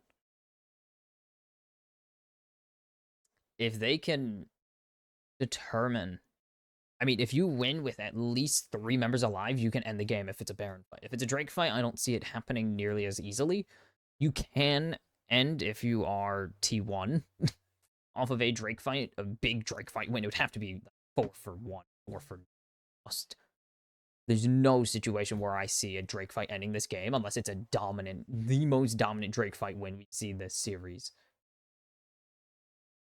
Like that one in game, like the one last game where T1 just ran the table after that fight. I don't even know if that was Drake. I think it was a catch out. Broken Blade spotted now, and that's a lot of damage onto Yike. That's almost half of Yike's health bar already gone before this fight begins, but he has the honey fruit, so he will be able to actually heal up here.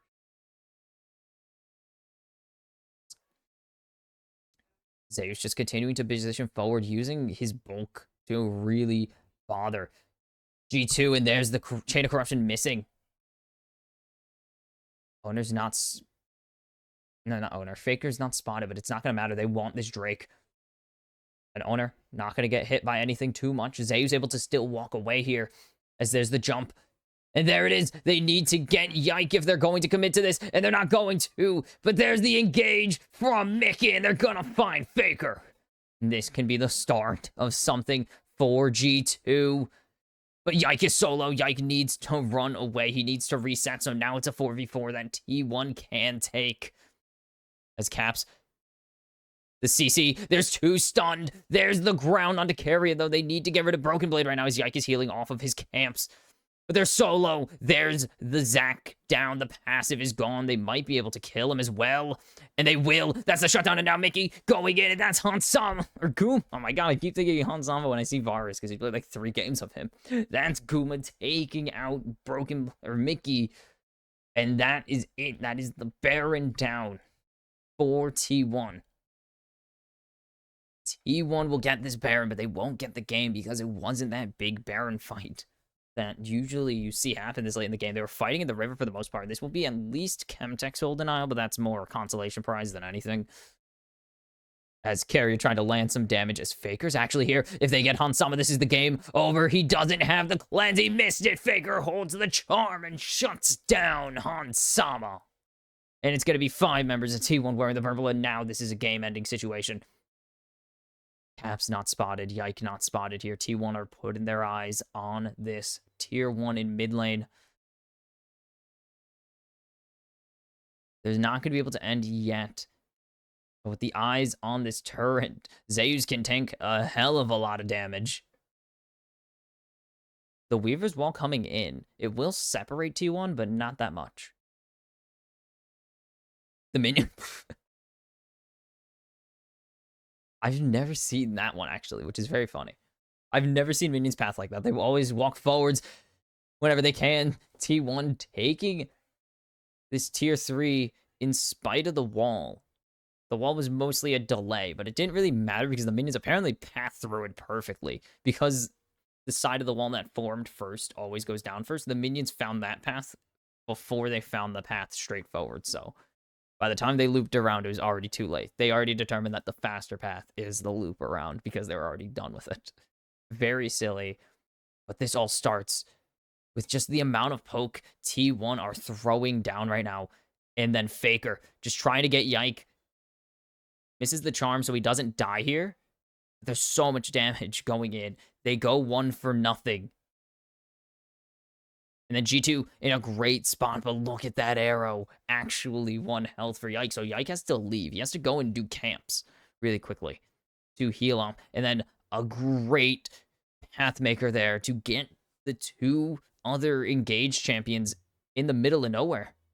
And then Zeus just keeps this going. And then great Q3. They get rid of Broken Blade. They get rid of Mickey. Broken Blade, no passive as well, so... He's not going to have it until after this Baron buff is over. And Hans should be able to kill off this cannon minion.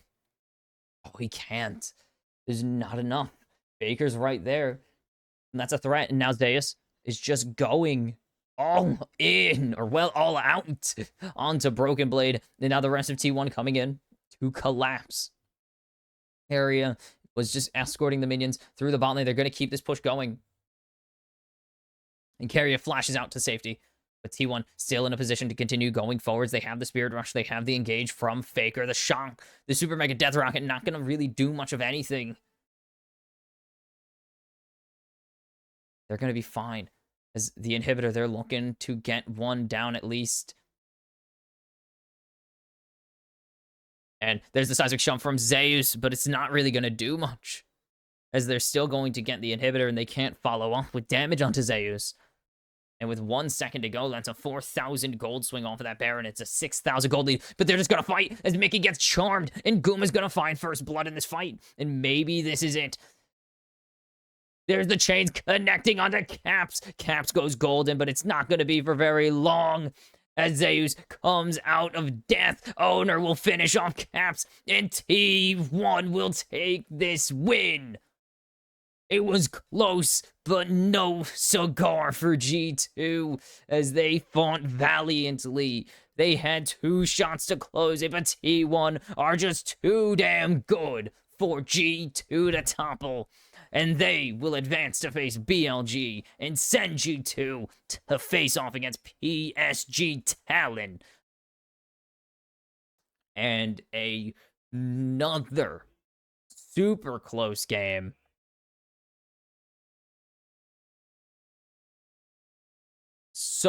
so close to toppling the Titan that was T1, but they've shown that T1 can bleed.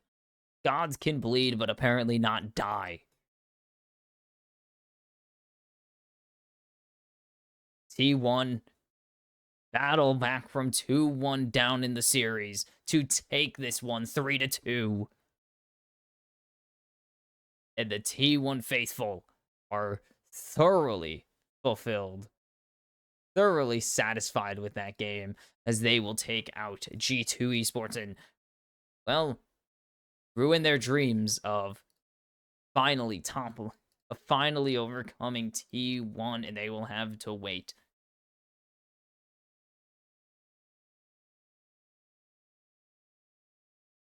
It was a brutal showing. It has been 5 years, or almost 5 years now. It's been 4.5 years since G2 have beaten T1 in a best of 5, or even a best of 3. One time we had them. And they will have to either hope for a big run to the final at some point to rematch them in lower bracket or upper bracket, or, well, no, lower bracket or grand finals. And it's going to be really hard, basically, is they're going to have to at least win 2 series to face off against T1 again. And if not, wait till Worlds. Hopefully make it to Worlds, which it's G2, they probably will. They really need to hope they make it to Worlds now to stand a chance against, or to break the curse, break the streak of T1 beating them into putty. It's 3 series in a row now they've lost. T1 are going to make sure they stay on top in that best of head-to-head. And it's an 11-9 game split. It's a 3-2 series split, and it's super, super dangerous for either of these teams to face off, because who knows what's going to happen. The world could explode if these two face off again, because that was a great series, and one team had to lose, sadly for them. So T1 advance, G2 will fall, and we will see how they do, as tomorrow is going to suck for me, because I have 2 best of 5s to do. Let's see, any cool changes at least? They're gonna have, yeah, no doubts. Wait, Shadow becomes inactive. That's new. Okay, we'll see where they go with that. Bunch, of course. That is it for today's Kimchi cast. Tomorrow will be here for a while. We got minimum 6 games, maximum of 10 Fnatic and Team Liquid face off in the lower bracket. In lower bracket quarter, semi, no. Round 1, lower bracket round 1. It's kind of complicated because there's like 4 stages, so there's no semifinals. So this is round 1. Or there are semifinals, but they're super far from now. So, yeah, we have them face off in round 1. The first elimination of the bracket stage will either be Fnatic, the 2nd seed from the LEC, or Team Liquid, the last North American team at the tournament. And we follow that up with the upper bracket semifinals between Gen G and Top Esports to determine who will go to winner's final and face off against either T1 or BLG. So we got pretty solid games for tomorrow, all things considered. The NA-EU rivalry rekindled, and China and Korea in a double feature in the upper bracket. We will see who comes out on top between these pairs, and we will see who is the first to go home tomorrow. And of course, this has been the Kimchi Cast. I've been your host, Box Kimchi. I don't have any plugs because I don't feel like doing any today. So have a good whatever time of day it is, and I will see you tomorrow for some NA copium, as they believe they have a chance to beat Fnatic. They don't. They don't stand a chance. I'll see you tomorrow to watch NA get sent out of the tournament.